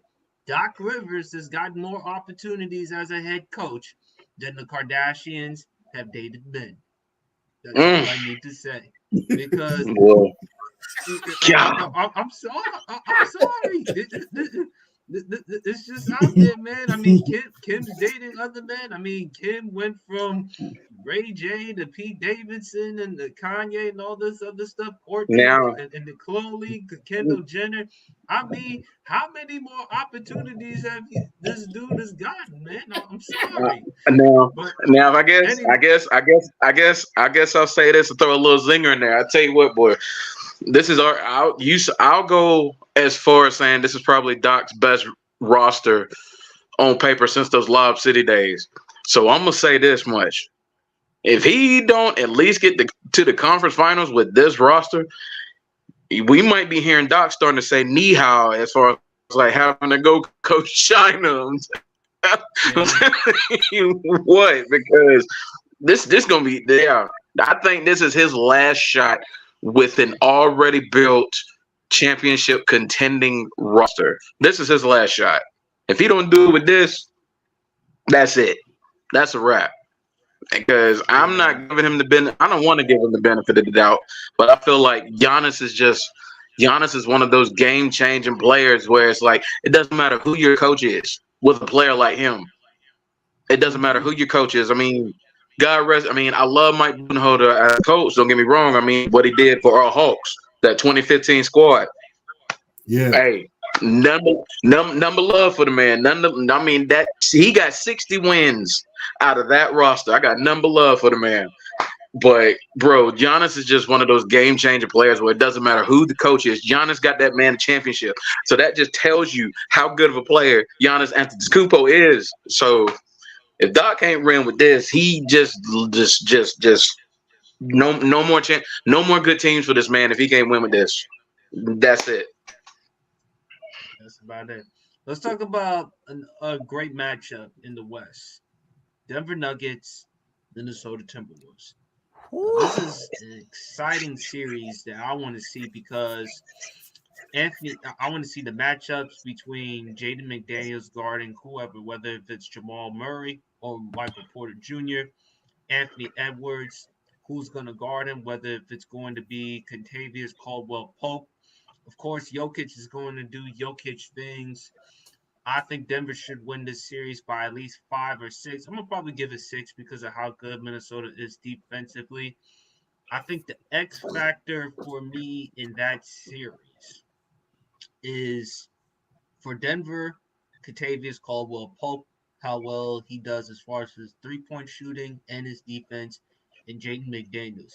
If Jaden McDaniels can give you defense, which he's capable of, and on top of that, that offensive performance like he gave you in Game 2, I think those are like the two X factors. And with Anthony Edwards, I think if he has a statement performance against Denver, this could put him in the conversation because our boy, Hot Take Kenny Dior, already has Anthony Edwards as the best two guard in the NBA. I think if he has a statement performance throughout this series, he has a legitimate case because of what he can do on offense. He's improved his playmaking, his passing. He's gotten better as a shooter. And we know what he can give you on defense. So, what are y'all excited or what y'all looking forward to with the Nuggets Timberwolves series? I'll start it off. I'll start this one off. I gotta tell you, this has been when the playoff seedings were announced, when the brackets were like set up and ready to go. This was the matchup I've wanted. This is the matchup I've wanted, was Denver and Minnesota. Because in my opinion, I feel like you have I feel like you have the two most balanced teams in the Western Conference about to get to scrapping. That's honestly how I feel right now with these two teams. And just so many variables that I want to see. I mean, like I was talking about it with you before the pod started, PSP. Like, I feel like we're going to get a lot of Anthony Edwards against Michael Porter Jr. I feel like we're going to get a lot of that in this series. I think Jaden McDaniels is definitely going to be an X factor, particularly his 3-and-D. Jaden McDaniels, what he did defensively against the Phoenix Suns is something that's going to go in Minnesota lore. As good as he was defensively against those boys, that was great to see. And the surprising offense he put up in that series too. He was one of the MVPs for Minnesota in that series.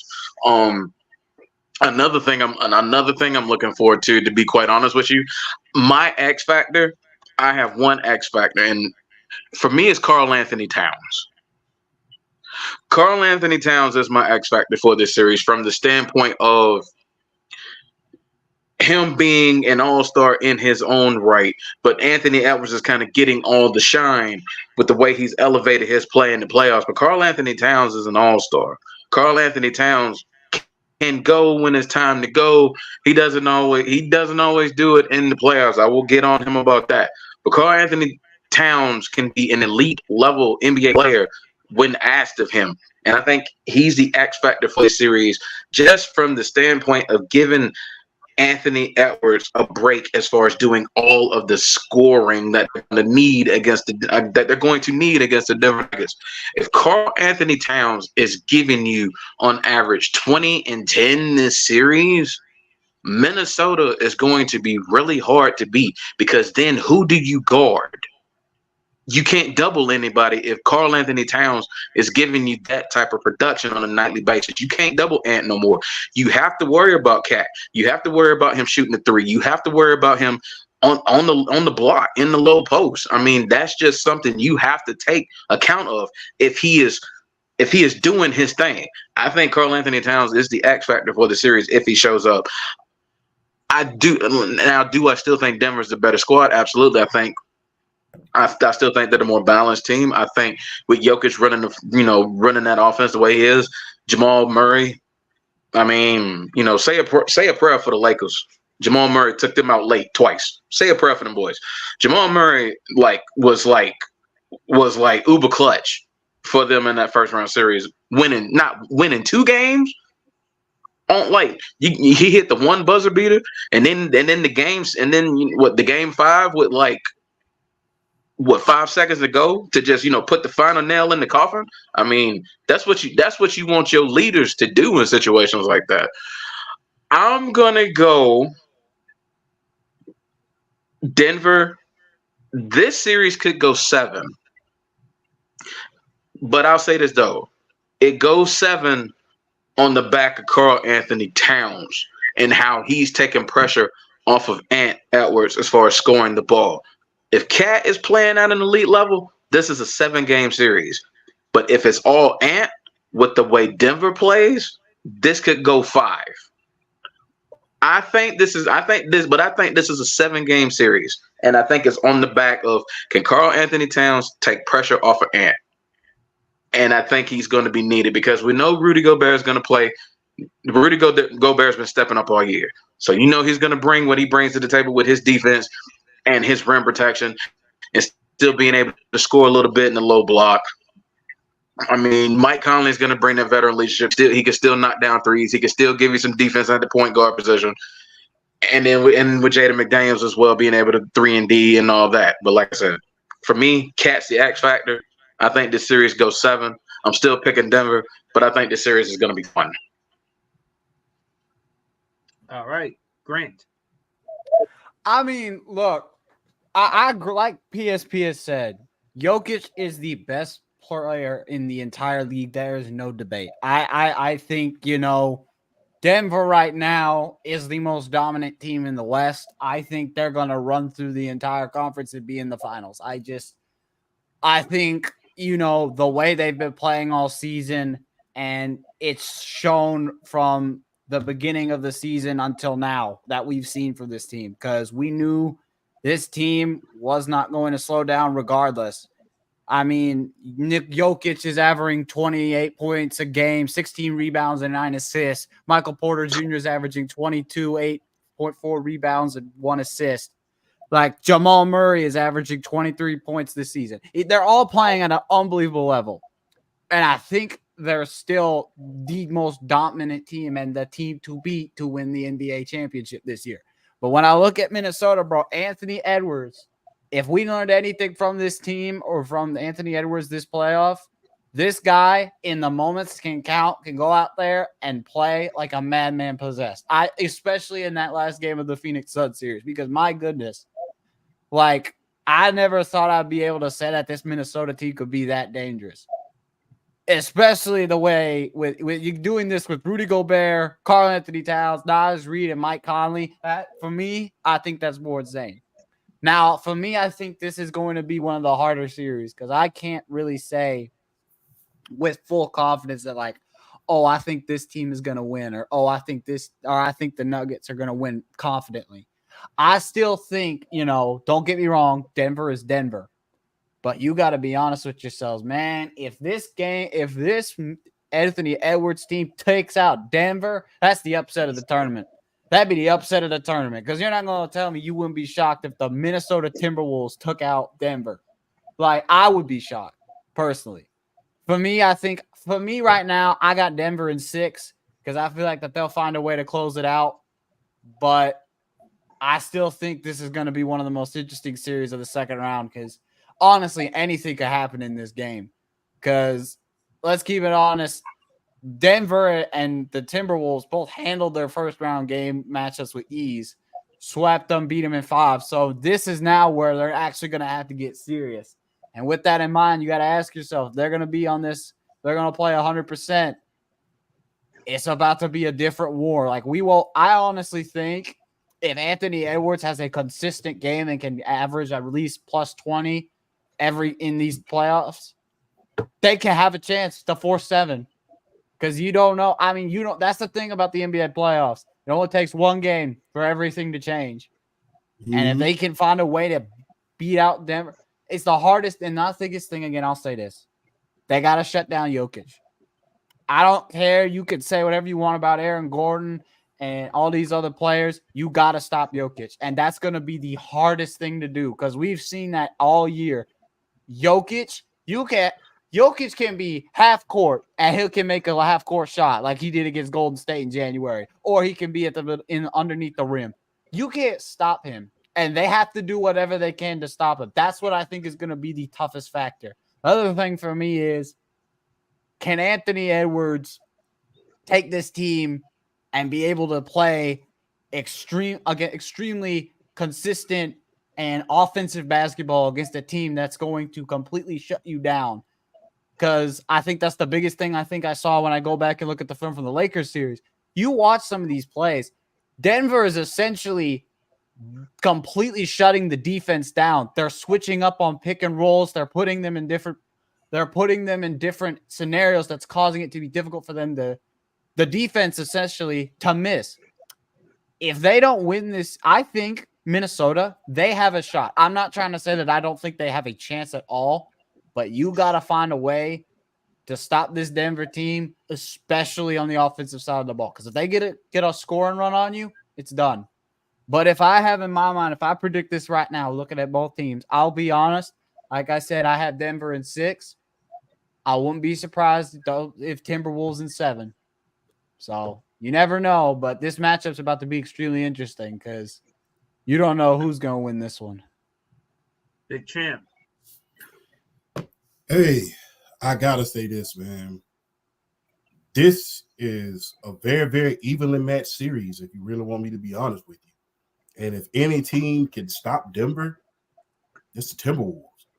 They have the rim protection. They have the defense. They have the scoring.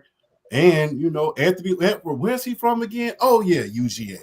So, hey, you gotta, they have the defense and the offense in order to compete and even possibly beat the Denver Nuggets at this point in time. I think the biggest X factor is how are you going to defend Jokic? Are you going to have Cat and Rudy Gobert fit? switch assignments on him, or you're going to play zone, because you can't play 40 minutes of hell. That's not going to work. They already proved, Rick Pitino already proved 40 minutes of hell don't work in the NBA. So you can't play a full court press with the Denver Nuggets at this point. So it's going to be interesting how they defend Jokic at this point. And I don't think you can stop him, and I don't think they're going to. I think it's just, okay, let's just contain it. However you can do that. But if there's any team that has the defense, the rim protection, and the scoring in order to match up with the Denver Nuggets at this point, it would be the Minnesota Timberwolves. And if the Minnesota Timberwolves pull this off, I believe this and that's a big if, because it's hard to beat Jokic. Jokic is no joke. If they win this, I believe they're going to win the championship. If they win this series, I believe they're going to win the championship. Because the thing is, Denver is the biggest obstacle you have to face. This is the biggest obstacle. I mean, to have a big that dominant. We haven't seen this. I mean, we've seen Shaq, but the thing was the passing, the shooting, the all around, the perimeter. I mean, all around. It's just work. So if you get past this team and Onslaught, aka Jokic, I believe they have a legitimate shot in winning the NBA championship this year. But do I think they're going to win? Absolutely, positively, negatively, no. They're out of there in 7. I mean, you can't go wrong with it, but I like the confidence. I mean, of course, Champ being biased because, again, UGA, but I can't knock Champ for that. Got recent comments here. Shout out to the Chosen League podcast. This is what he said. Buck should have kept Griffin as the head coach.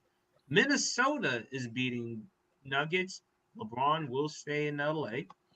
He also said KD needs to stay in Phoenix. The issues is they have no depth. KD needs teammates who want to win, and KD needs to take on the leadership role.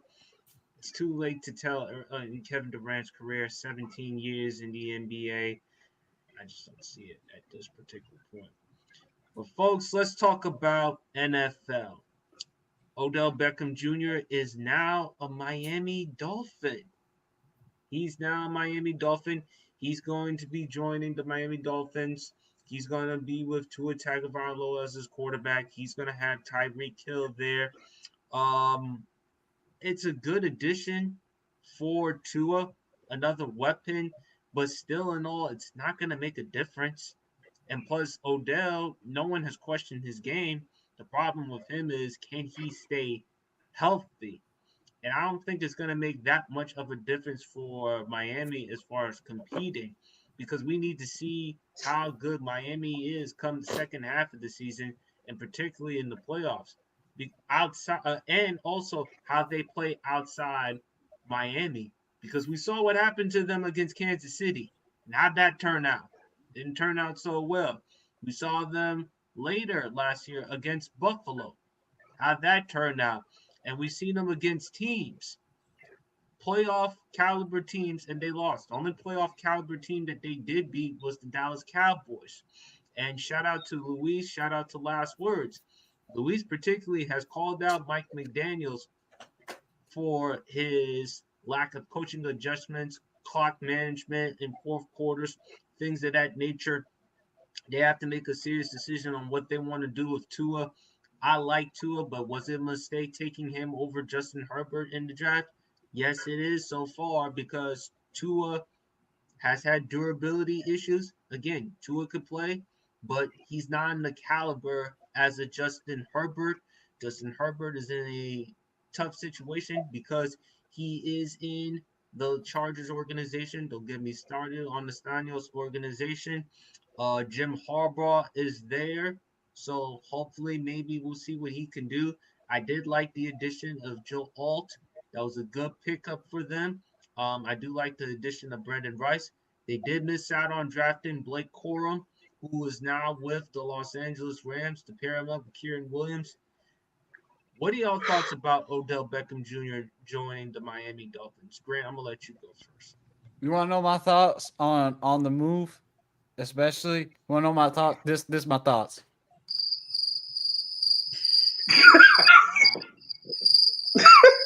Ooh, wow. That's my thought. I don't like. I'm sorry.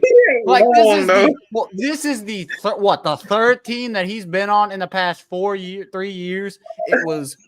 It was New York to Cleveland to the Rams to the where he got his ring, thank God. But he could have been then to Baltimore, and now he's in Miami. And it's a 1-year deal. Like, I'm sorry. Do you expect me? Like, I'm not trying to be a jerk, but I don't care anymore, bro. This is the 5th team he's been on. What do we think is going to change? Tua Tagovailoa has the arm of Pinocchio and can't throw at least past 20 yards. I'm just trying to be honest. I can't understand why they thought this was going to work. Do not get me wrong. I still think Tyreek Hill is one of a crazy great receiver. I think he'll end his career in the top 10 all time. I think is that good of a player. But I don't understand why you would make this move. Odell is not the same. I'm going to just be honest. Y'all going to hate me for this, but I don't care. Odell's not the same after the ACL injury. He's not. And people are trying to tell me that he can still be. We agree there. Yeah, if people are going to tell me he's the same, miss me with that. No, you could convince me more that Odell Beckham, people who are these diehard Odell Beckham fans, thinks he's Jesus Christ himself. And ever since he had that one-hand catch, think he's like Superman. He's not the same. And the fact that the Dolphins signed him trying to expect to build up this powered offense, does it work? Yes, but it's for 1 year. And I think it kind of essentially builds up more for the whole team in general. Because at the end of the day, think about it. I honestly think Tua in its entirety's got at least a year left before they're going to have to make a decision on him. I don't know what you could do more with this offense. Last year, they were cooking at the beginning of the season, and then they completely fell apart. And we saw how they did in the playoffs. And I just don't really care. Because it's like, yeah, does it look nice and flashy? Congratulations. But, at the end of the day, like, I don't really understand what was the point about this. All it was another sell tickets pickup. That's what it was. That's how you get more people to seats. You got Odell Beckham in a nice flashy Dolphins uniform. That's what you've done. Like, I don't care. And people who are trying to tell me that this is going to change something, it really isn't. Because what is it changing? Okay, they get another good receiver, and how much longer I don't think Miami has enough time to build up. And what they did in the draft, yeah, it maybe helped a little bit, but drafting Chop Robinson as your first round draft pick instead of getting somebody on that offense that you needed, but we're just going to take OBJ because he's available and, maybe he could give us something. It's just, not exciting me. So Grant, let me ask you this question. You mentioned about Miami. I'm from Miami. Are Miami fans fraudulent fans? Like, Los Angeles fans? Are they fraudulent? Yeah, are they because they're not like die-hard, loyal fans like New York or Chicago or Detroit or Cleveland, like those. No. Here's the thing. I don't think it's fraudulent because I think it was more. They have this expectation or they set their level of expectations extremely high. And when it does not hit that level that they expected, let's be honest, they bottled the AFC when everyone thought the Dolphins at the beginning of last season were going to be the AFC in their division. Completely bottled that, got blocked out in the first round of playoffs. I think at that point, it's the thing where you cannot set your expectations too high. A lot of Miami fans that I've been talking to see this move as a game changer. And I think it's just setting themselves up for this expectation of it's not going to go the way you think because in 2 years, it's not going to go the same. Because think about this. 2 or 3 years from now, when this move is over with, will it have changed anything? Probably not. Maybe it gives them something special. But I don't think it's Miami fans are fraudulent for that. I think at least there are some people who will support the teams. But at the end of the day, I think it's don't set your expectations up extremely high because you're only going to get your hearts broken in the very end. Do you have them, before I give the floor to Champ or BRF, do you have the Dolphins winning the division this upcoming season? No. And the reason why is I don't trust Tua. I'm sorry. I think it's time we admit this. And if you're a Dolphin fan in here, get ready to cry and I'll give you some tissues. They're not winning that division on the outset of the fact of what I've seen last year. Buffalo has got to get a receipt. That Buffalo has built up that offense to look very dangerous. And Josh Allen is improving year. We got to understand Jets are there. A-Rod's coming back. And now that's a whole other discussion. The Patriots, I don't know. It's a rebuild year. You have to wait and see what they do with Drake May. And I hope that they build him up properly. But I think Buffalo will win it again, or the Jets, because I think if A-Rod's healthy with the weapons that they have, I think it's more of a task for them. I don't trust Miami with Tua because Tua, we have been putting him in this conversation for top 10, and I don't think he's even near that discussion because I think people have been putting that name on him for the fact of, oh, well, he can move well in the pocket. Yeah, but like I said, if you've seen him throw, he can throw past 20 yards.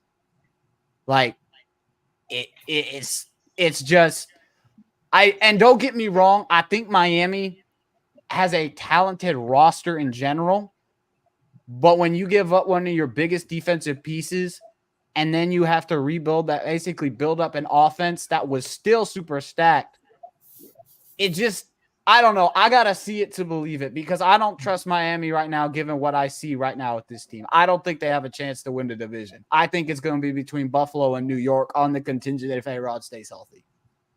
All right, and also too, to your point, Grant, Cam Newton was the one who did say about quarterbacks like Tua. Remember, he went on his pod and he said Tua Tagovailoa, Jared Goff, Dak Prescott, Brock Purdy, game managers, and hey, he got a lot of flack, particularly from ESPN's Kimberly Martin and other people in the media who thought that he was just gelling, and perhaps Cam was absolutely right on that one.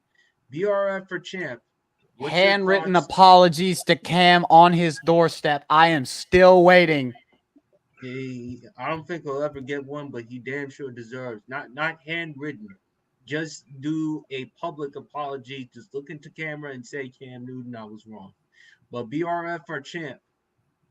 What's your thoughts about this? Whoever wants to go first about Odell. I'll let Cam go. Odell going to Miami.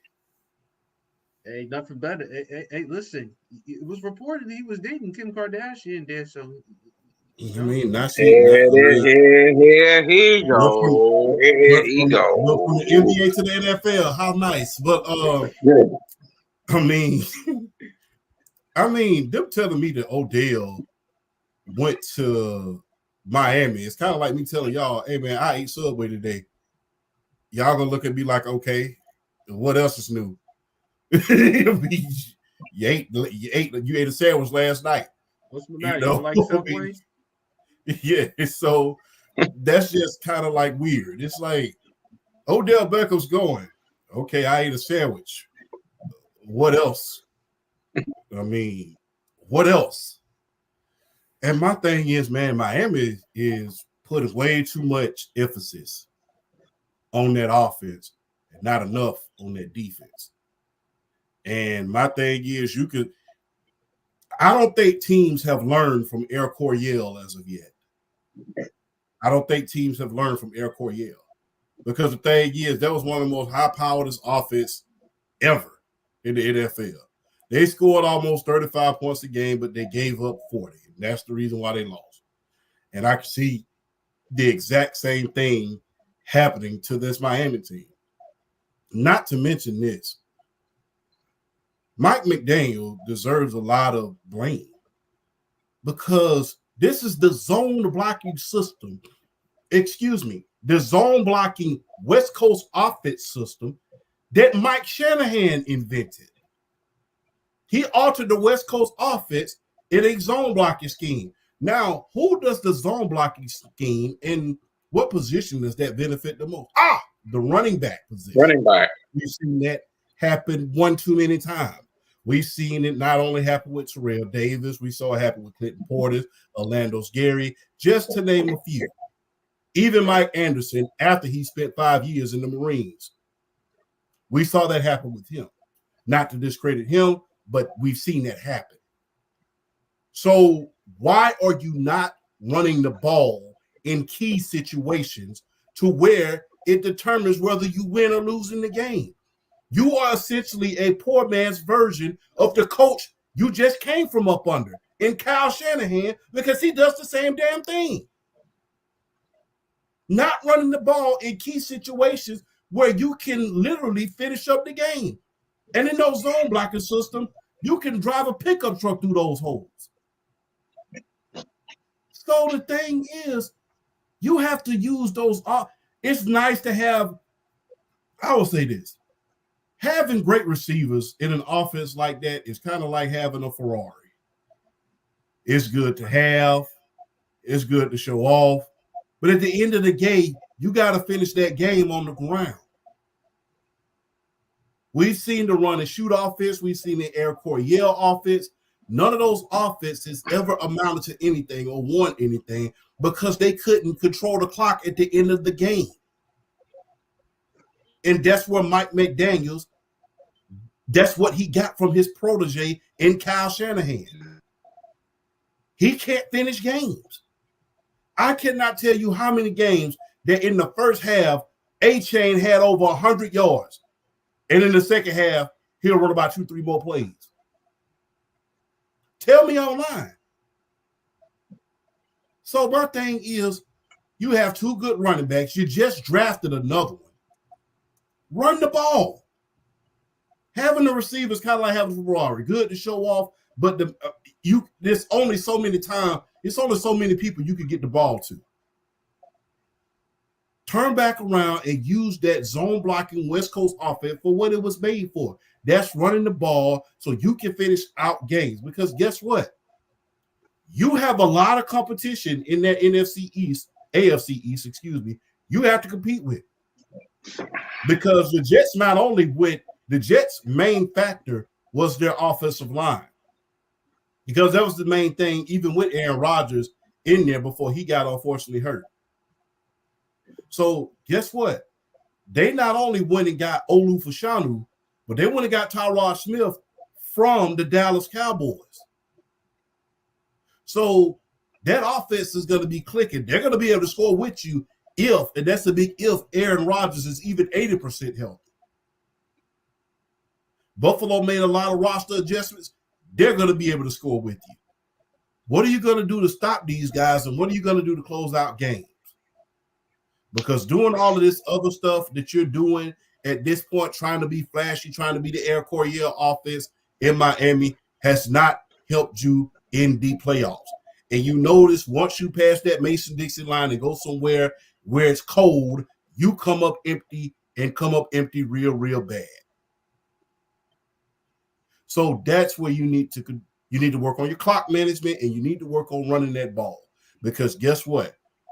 When it gets cold and you got to go on the road and you can't finish out games, and you have to finish out games, you have to rely on that running game in order to get you there.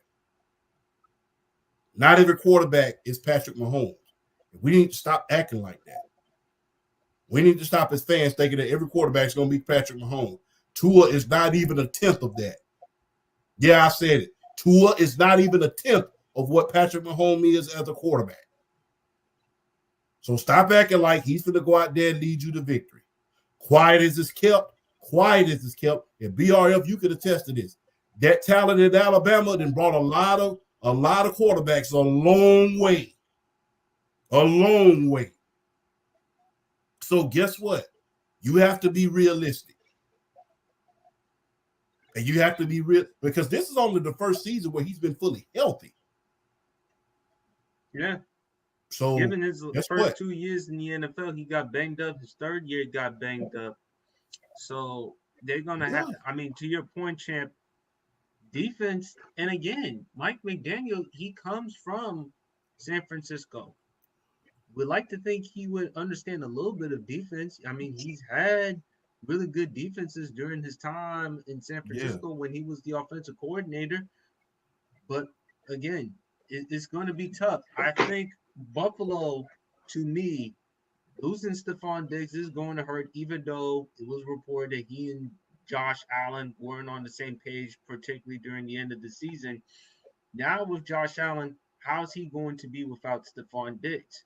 So we're going to see how good Josh Allen is going to be without Stephon Diggs. I still think Josh Allen is still a top 3 quarterback in the NFL. Then also, to your point, Champ, you've talked about running game with Miami. Buffalo needs to continue to incorporate James Cook more because you saw how much of a difference. And by the way, which school did he go to, Champ? James Cook? UGA. And you saw Running how back much U. of a difference. And you saw Running how much back of a U. difference. Yes, Sony Michel, Nick Chubb, Todd Gurley. James Cook is right up there. And you saw what of a difference it was with the Buffalo Bills offense when they incorporate James Cook running the ball more. BRF, BRF, what's your thoughts about Odell going to South Beach? It's a move. I mean, I do kind of like the depth with him coming in, being the number 3 behind Tyreek and Jalen Waddle. I mean, I do like the depth there, but I mean, okay, it's a move. I mean, what else you got? I mean, at the end of the day with Miami,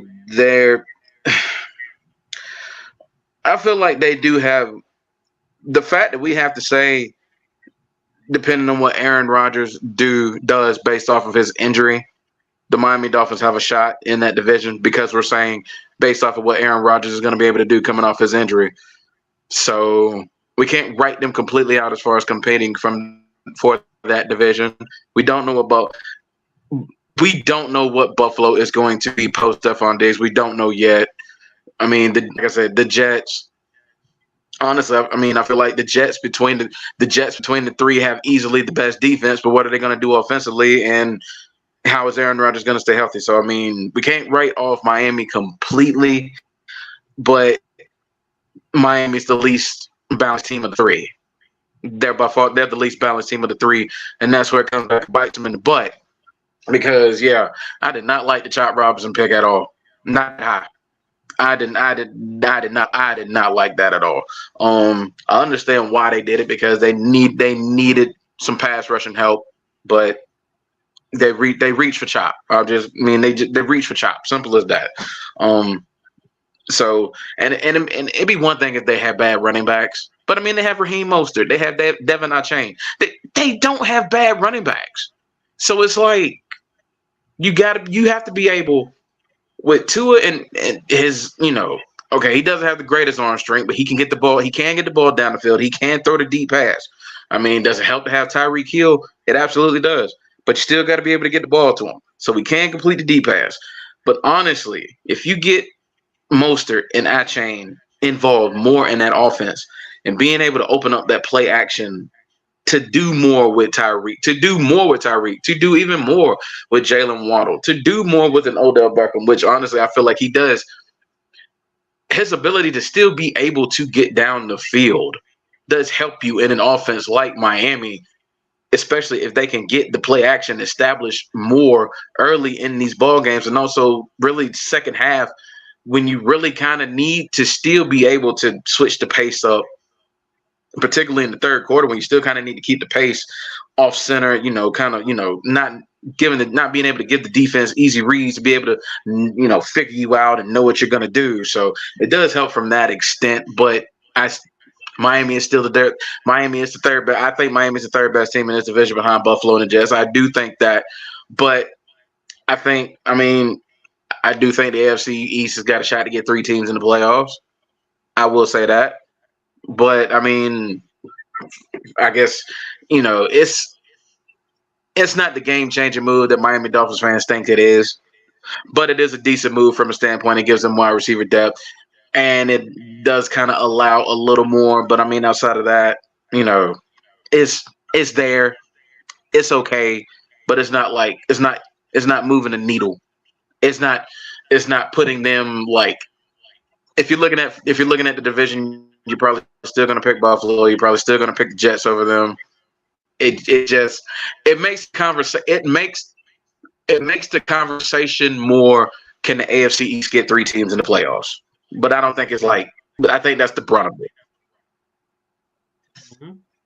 I feel you on that. Let's talk about Travis Kelce of the Kansas City Chiefs. I'm reading an article here from the New York Post.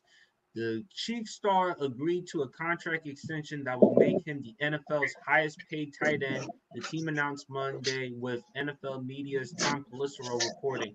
It's a 2-year tack on to his current deal for $34.25 million.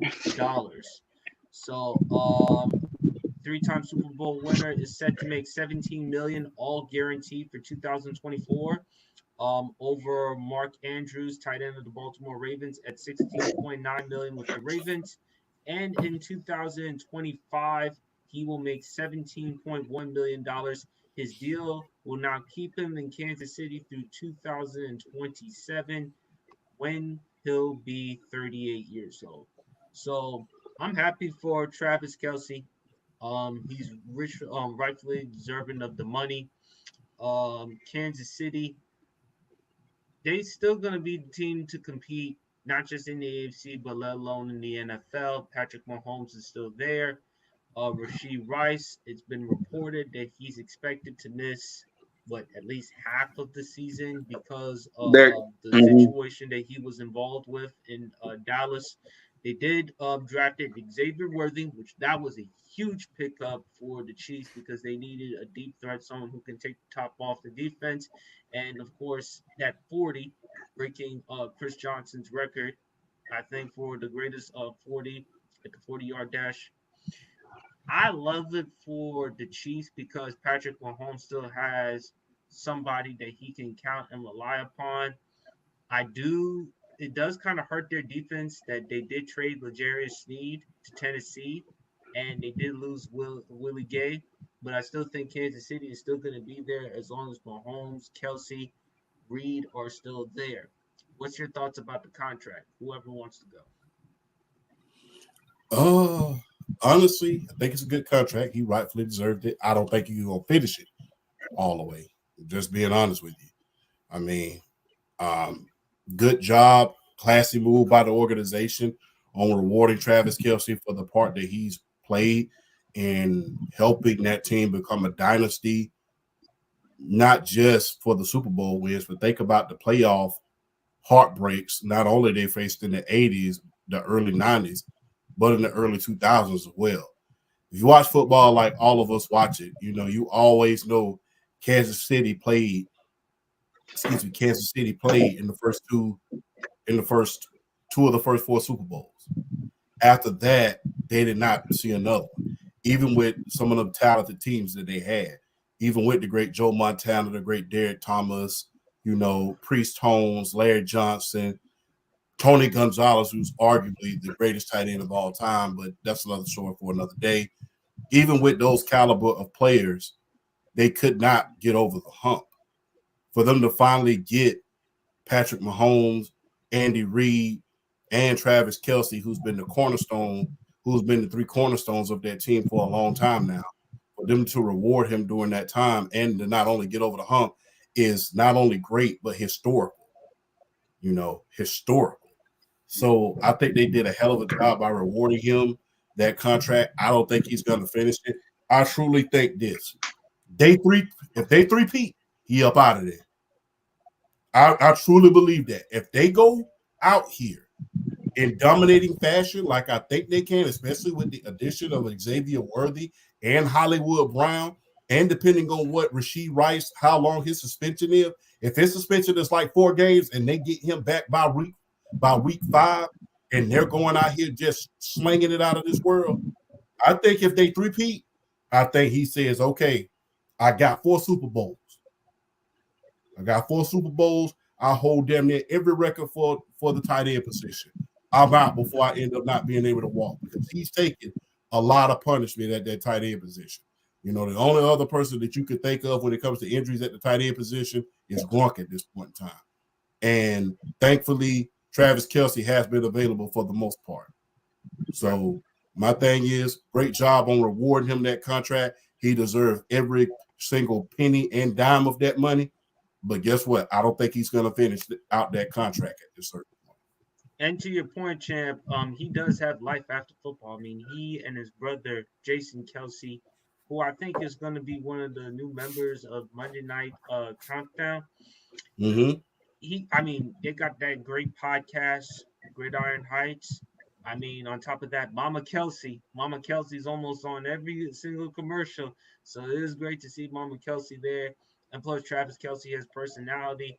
If he were not playing in the NFL, I think he would definitely be in the WWE because he has that type of size, personality, and athleticism. I just think he and Gronk would definitely fit into the WWE.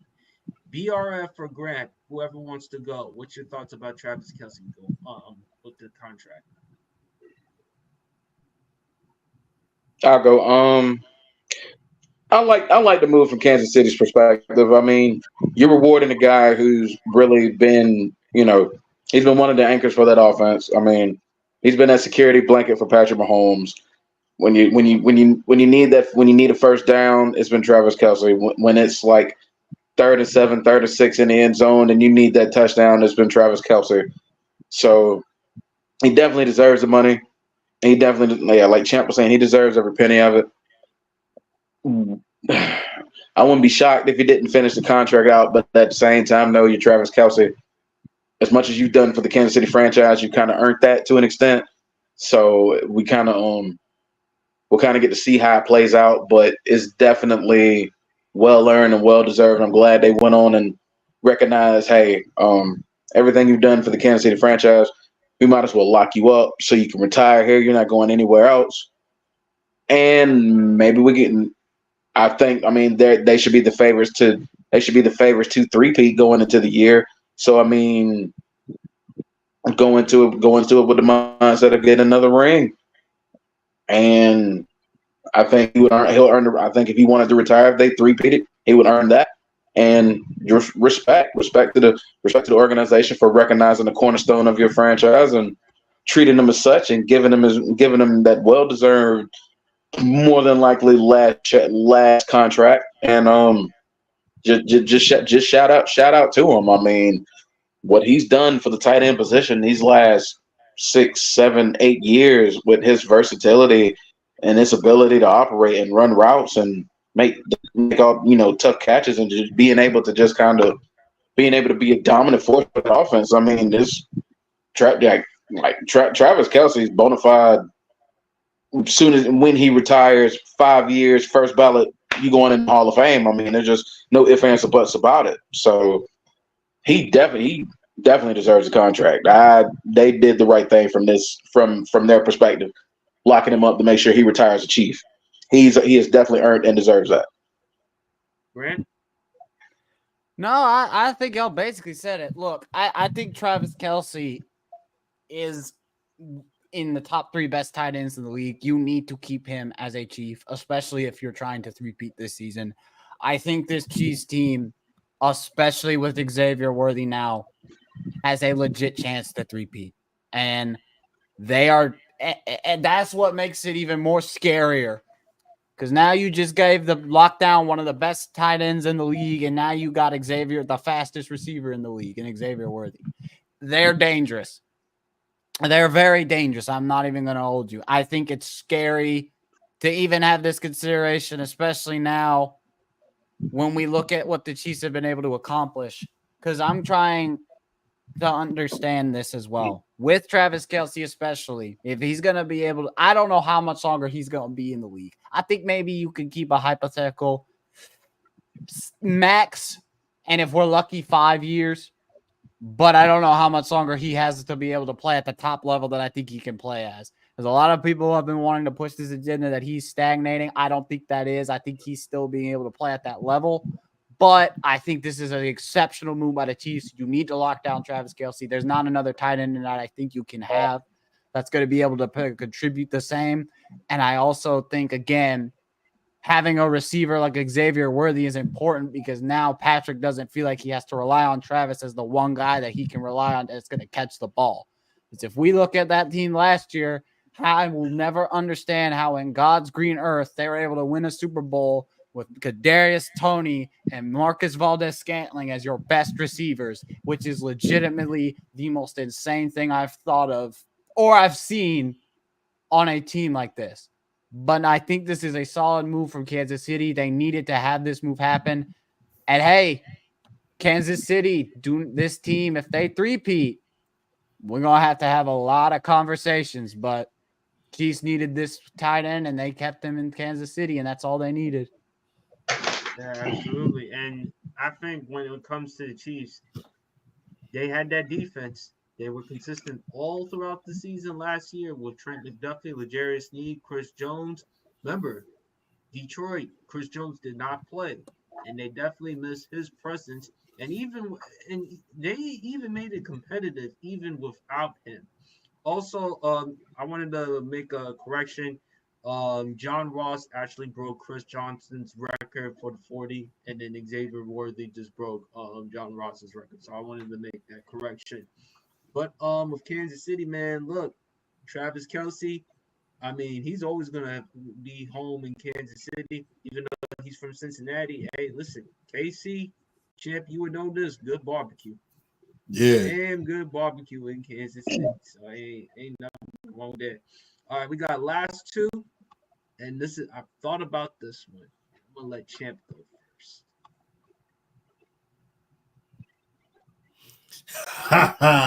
I like that. You know what? CM Punk, man, is arguably the most lethal on that microphone, man. We've seen a lot of guys do pipe bombs, but he personified the pipe bomb.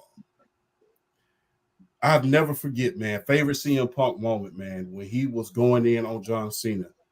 And he said, everybody used to love you because you were the underdog. You were the Boston Red Sox. You were the Boston Bruins. But now you become something that you hate. You become a dynasty. So you have essentially become the New York Yankees. So everybody knows John Cena. He's from Boston. Right. You know, and he even brought up the Patriots at a certain point during that promo. And everybody knows being from Boston, John Cena was always considered the underdog. But when he said that and you thought about it for a second, it's like, damn, you have become the big dog instead of the underdog. And it's ironically during that time, all those teams were winning championships. The Red Sox, you know, the Bruins, the Patriots, the Celtics. I mean, for him to say that, you've become essentially what you despise. You've become a dynasty just like the New York Yankees. That was a hell of a moment, man. CM Punk, man, hey, he said it best. In your hand, it's a microphone. In my hand, it's a pipe bomb. And, man, CM Punk, not only for him to say that, man, but for him to go and win that match and become undisputed champion during that time, that was nothing short of spectacular. And beating John Cena really at his peak during that time, right before, you know, people was fearing that he was about to go to TNA, which we all knew wasn't going to happen. Everybody was talking about him possibly going to TNA, but we knew that was going to happen, that was not going to happen. But for him to do that and going toe-to-toe with one of the greatest of all time in Triple H, well, excuse me, my fault, John Cena on the mic during that time, that was nothing short of spectacular, man. For him to compare John Cena to the dynasty of the New York Yankees and say you become exactly what you despise, that was flat out epic, man. I mean, there was some more vulgar like moments that CM Punk had, but none really related to John Cena quite like that one. BRF.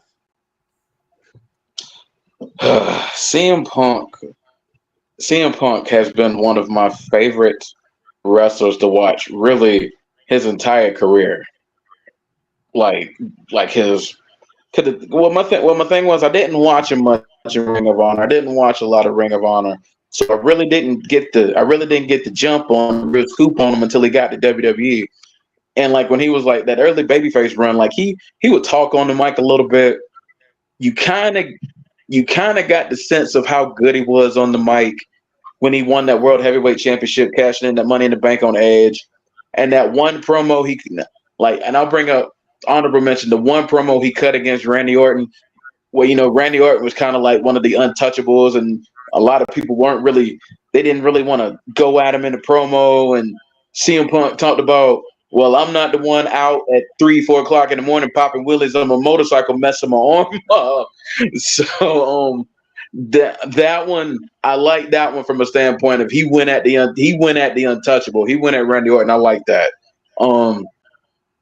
My favorite.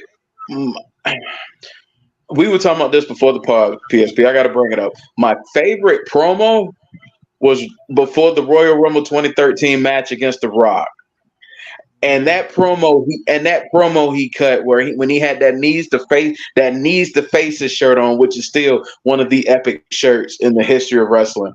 I can't remember the entire promo, but I remember some of the back end. He was looking at Rock and he was talking about how like he was like a big fish in a little pond, and how he was in the kiddie leagues, and he said that he was in the big leagues and he was swinging for the fences. And he looked at Rock and he said, "You're gonna realize that your arms are just too short to box with God." I was like, oh my God. I forgot about that.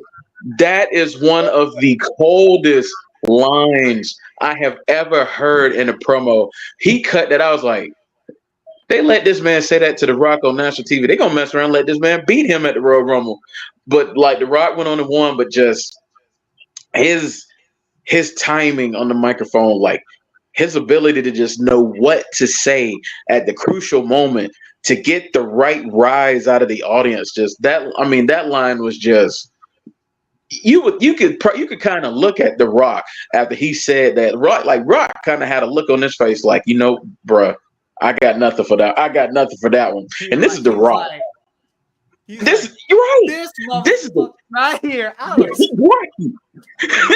Right. This is The Rock. This is one of the greatest mic workers in the history of our industry, arguably the greatest. When you leave him speechless on the microphone, that's all you got to say. CM Punk was that dude on the microphone.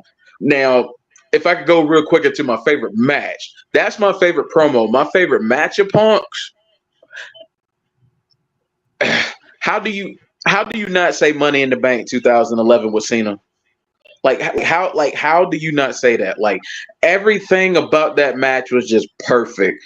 Just the build up to it. Like CM Punk being the heel, but slowly kind of making that face turn, just like a slow burn. And then like that Chicago crowd, like, shout out to Chicago, Illinois. They have some of the best wrestling fans in this damn world. They are so good, and they know when to It's because it's like they're an old school wrestling town, and it's like, and it's kind of like, it's like they're one of those like Bizarro World type towns, like New York and Philly and towns like that. They will boo the heck out of the babyface, but they will cheer the heck out of the heel, and just that crowd just made that match so special.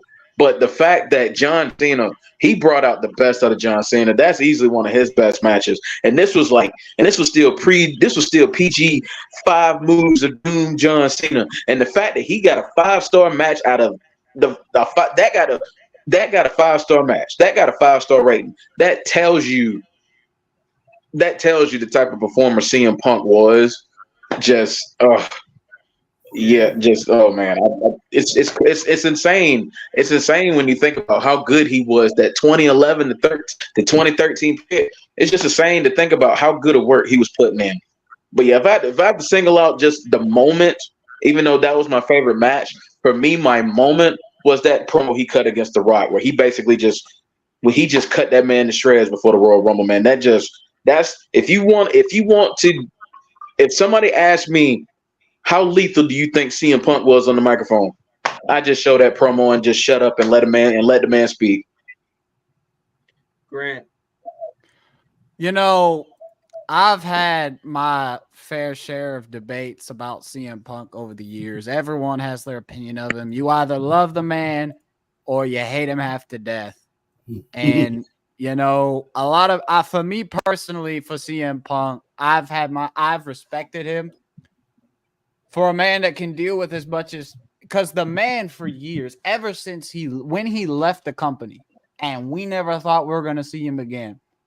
When you have people that at every single show would chant CM Punk over and over and over again, that just shows you how much of an impact he had. But if I'm going to talk about a moment, my favorite, honestly, well, this is a new recent one, but I think it's probably the most memorable.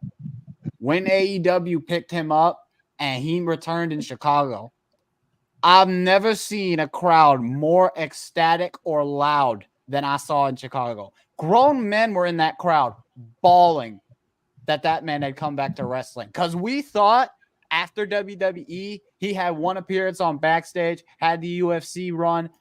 We never thought we'd see him again. And the fact that Punk had managed to come back to the rival company of us at that time was just so unbelievable. It was just like, I remember where I was watching that moment. Like, I remember in my dorm was watching all my friends, and we're all sitting here acting like, is this real? Like, is this actually happening? And when you hear that music hit, Cult of Personality hit, we just felt like 5-year-old kids again. Like, we couldn't imagine it. But when he came back to WWE, I will kid you not, I did not think it was real. Because there's an interview he has with Ariel Helwani. If you haven't watched it, go watch it. It's a great interview, and it talks a lot about what happened with AEW and stuff. It's a great interview. He says that whole thing was locked tight. Nobody knew about it except for him, Triple H, and Nick Khan. That was it. That was the only 3 people who knew about that move happening. So everyone who knew about it, it was the biggest shock of the year. Because, like I said, again, everyone thought there was no chance in hell Punk was ever going to come back to WWE. And they tried to fake us, because they tried to make it act like the show was ending. And as they were panning out for the crowd, you hear that music hit, and that crowd went insane. Like, if there's a man who can epitomize what wrestling is for some people, it's CM Punk. And if you're looking at what he's doing now, like, I watched the Monday Night Raw for the first time in forever. The segment that he's having with Drew McIntyre is the most entertaining stuff I've seen in a minute. Like, it's hilarious. And it's like, it gets you excited. So I don't know what Punk has in the future. I think this is it for him after this run, because he's got a multi-year contract, and I think this is it after this run. But, man, CM Punk, love him, hate him. At the end of the day, you got to respect him, man, because that man cannot be told of one of the greatest mic workers in the history of the sport. But PSP, before you go, I got a question that I want to propose real quick before you go. Has there ever been an entrance theme song more fitting for a wrestler than Cult of Personality for CM Punk?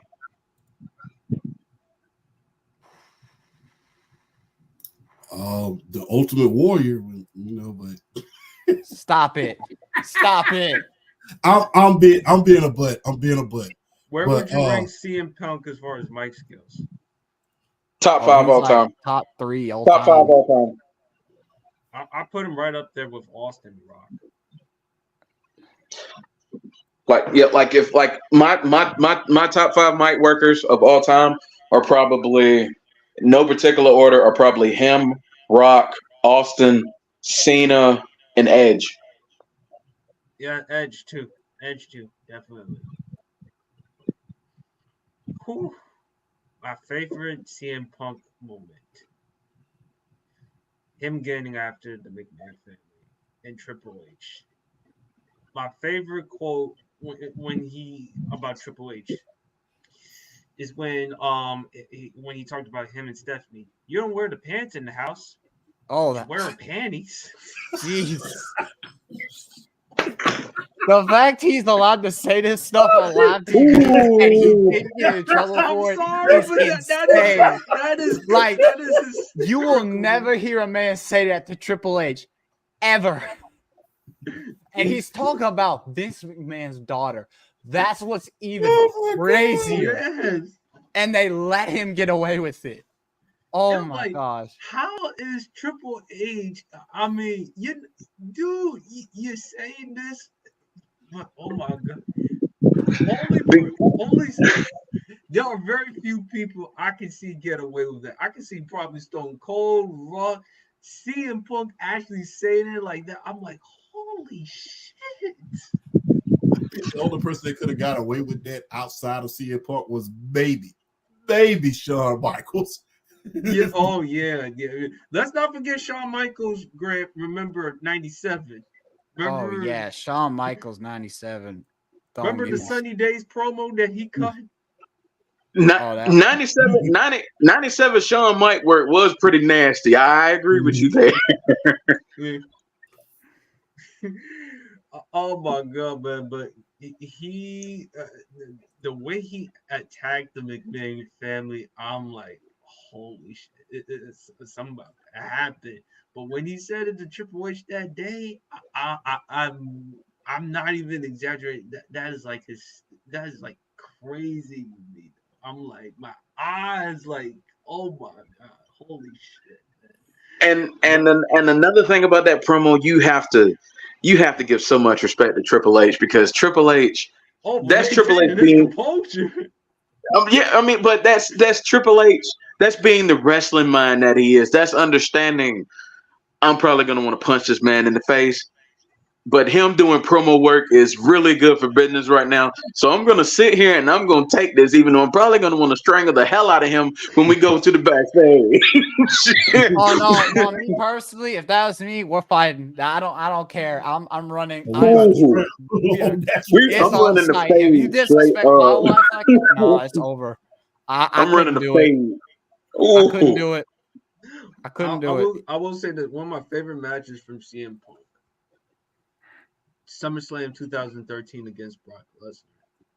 That was a hell of a match between him and Brock Lesnar. I almost thought he won that match, particularly when he countered Lesnar for that DDT, and it was so great because of Paul Heyman, of course, because of how he felt he was betrayed by Paul Heyman, and also BRF. We were talking CM Punk Undertaker. That was slept on that WrestleMania match.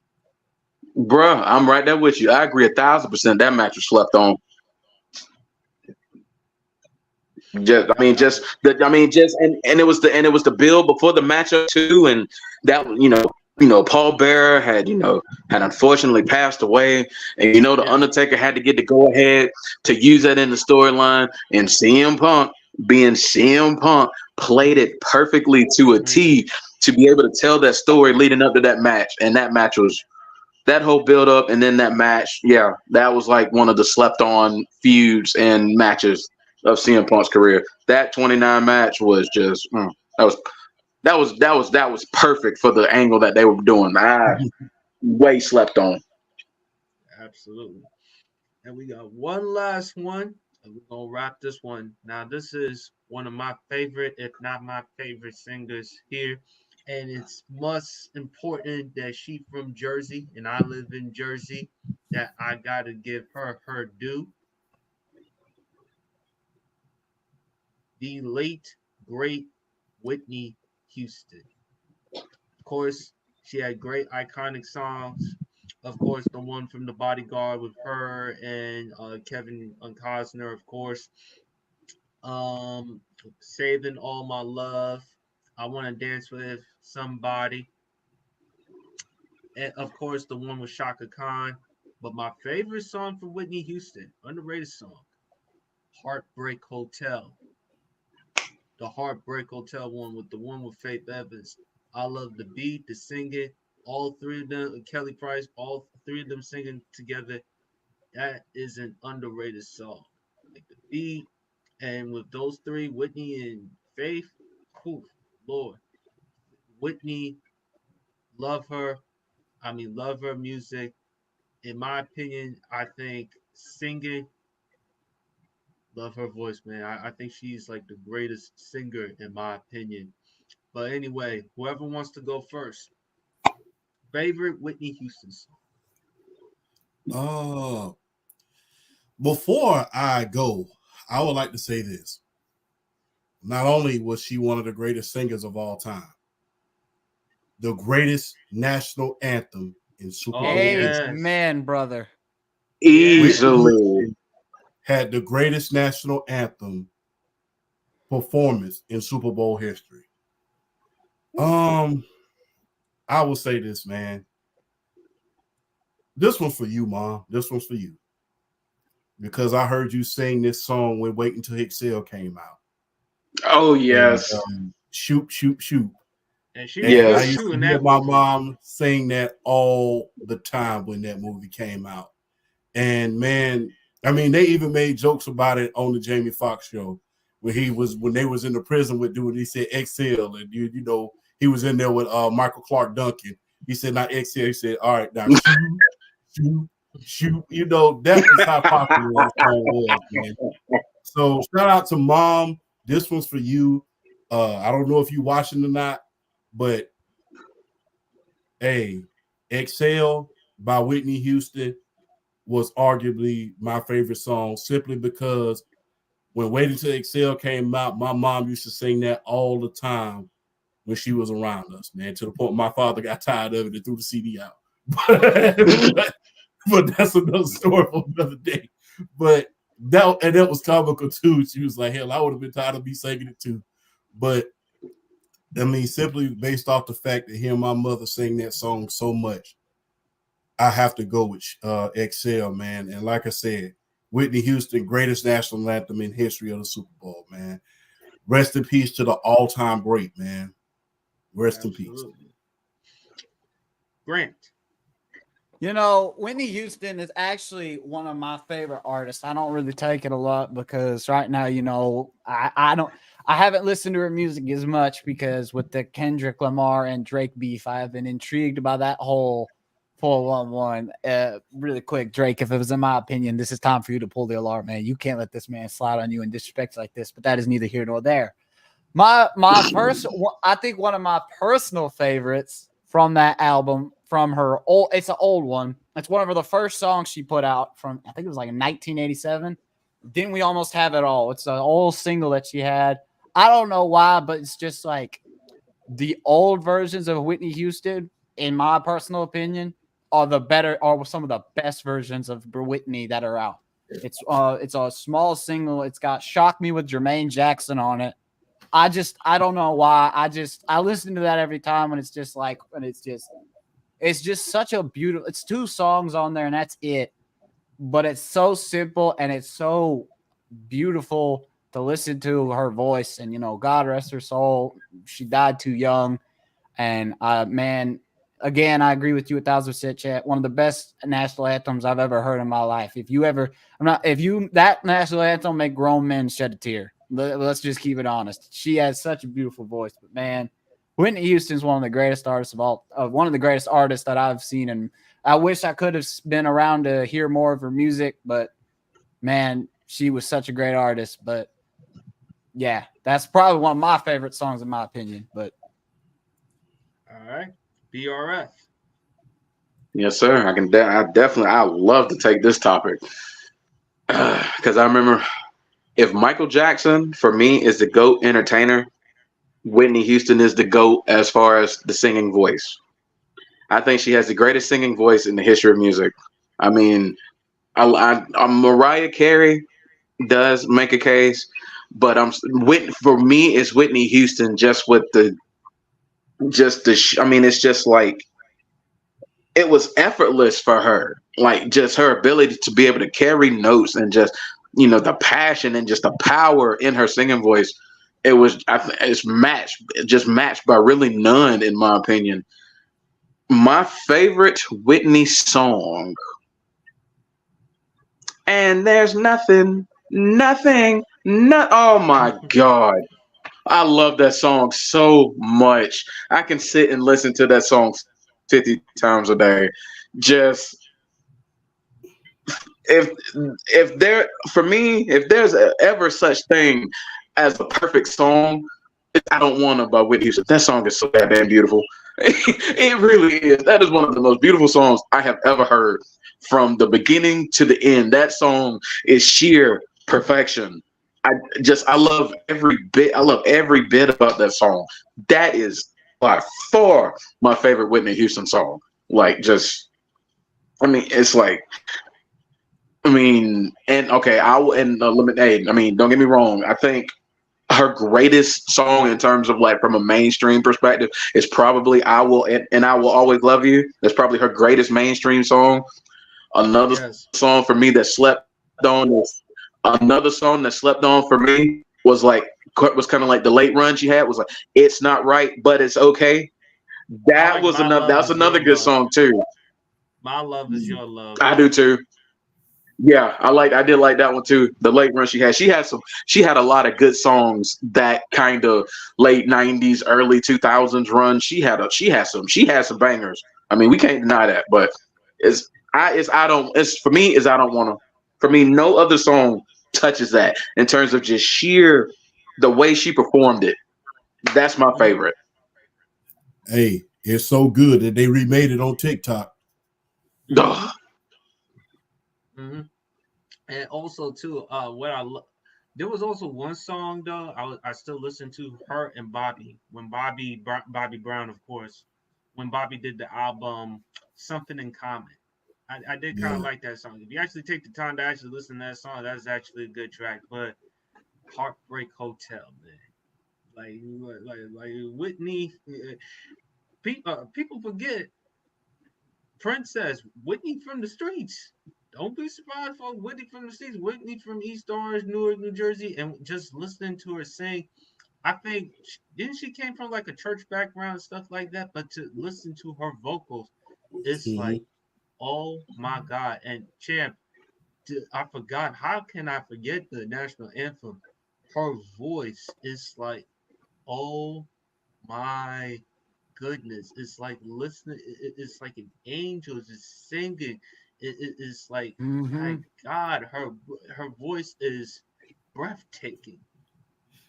PSP, that national anthem is so historic that ESPN has an E60 strictly on that performance.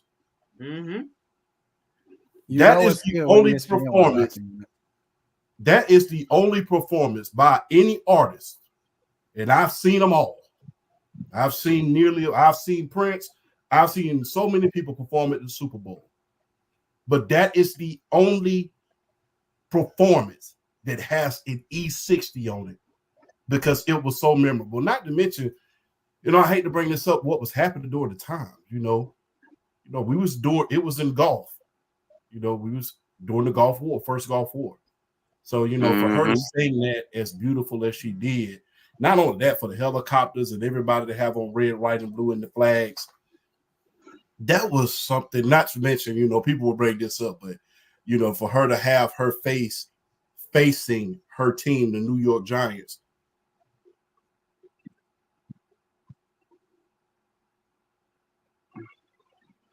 I think did we lose Champ? I think we lost him.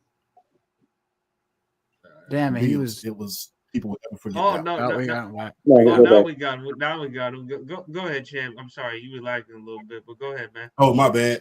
I don't think people will ever forget that national anthem. I don't care who sings it. You could bring back as many people as you would like to try to top that one. And this was, look, that Super Bowl came on when I was 3 years old. Let me say it again. That Super Bowl came on when I was 3 years old. I ain't no young dude. So almost 34 years later, that Super Bowl performance of Whitney Houston, as far as the national anthem is concerned, is still the top singing of the national anthem of all time. And I've seen many people sing it, but it will never be as big as Whitney Houston. Man, look, Shout out to the great Whitney Houston, man. Rest in peace. My mother still loves her music to this day. So shout out to Whitney Houston, all-time great, man. Paved the way for many singers, man. Absolutely. And on that note, that concludes the rest of the Sports PSP podcast. Fellas, any final words? And tell them where to follow y'all at. First and foremost, man, I would be remiss if I did not say what I say every single week. It is an honor and a privilege and a pleasure to share the show with each and every last one of you. And PSP, thank you for always inviting me, man. I'm going to sneak a joke in it here and there every single show, but you always invite me, man. Thank you. I appreciate you. I'm pretty sure I speak for other guys when I say we appreciate you, man. And congratulations, 1,600. Keep up the good work, man. We are very, very proud of you, and you should be damn proud of yourself, man. Keep up the good work. Thank you. Oh, and also, shout outs to BRF Sports. That video in which he did on Stone Cold and Vince McMahon, the one in which Stone Cold turned heel and he said he sold his soul to save himself. That video on the shorts on YouTube, over 10K. Woo! That's what I'm talking about. Hell of a job. That's what I'm talking about. that right there is the result of just being in a good position, that having good people that know how to edit, that know how to make it work, and know how to make it sell. So that's just as much PSP putting it out there as it was for me saying that quote.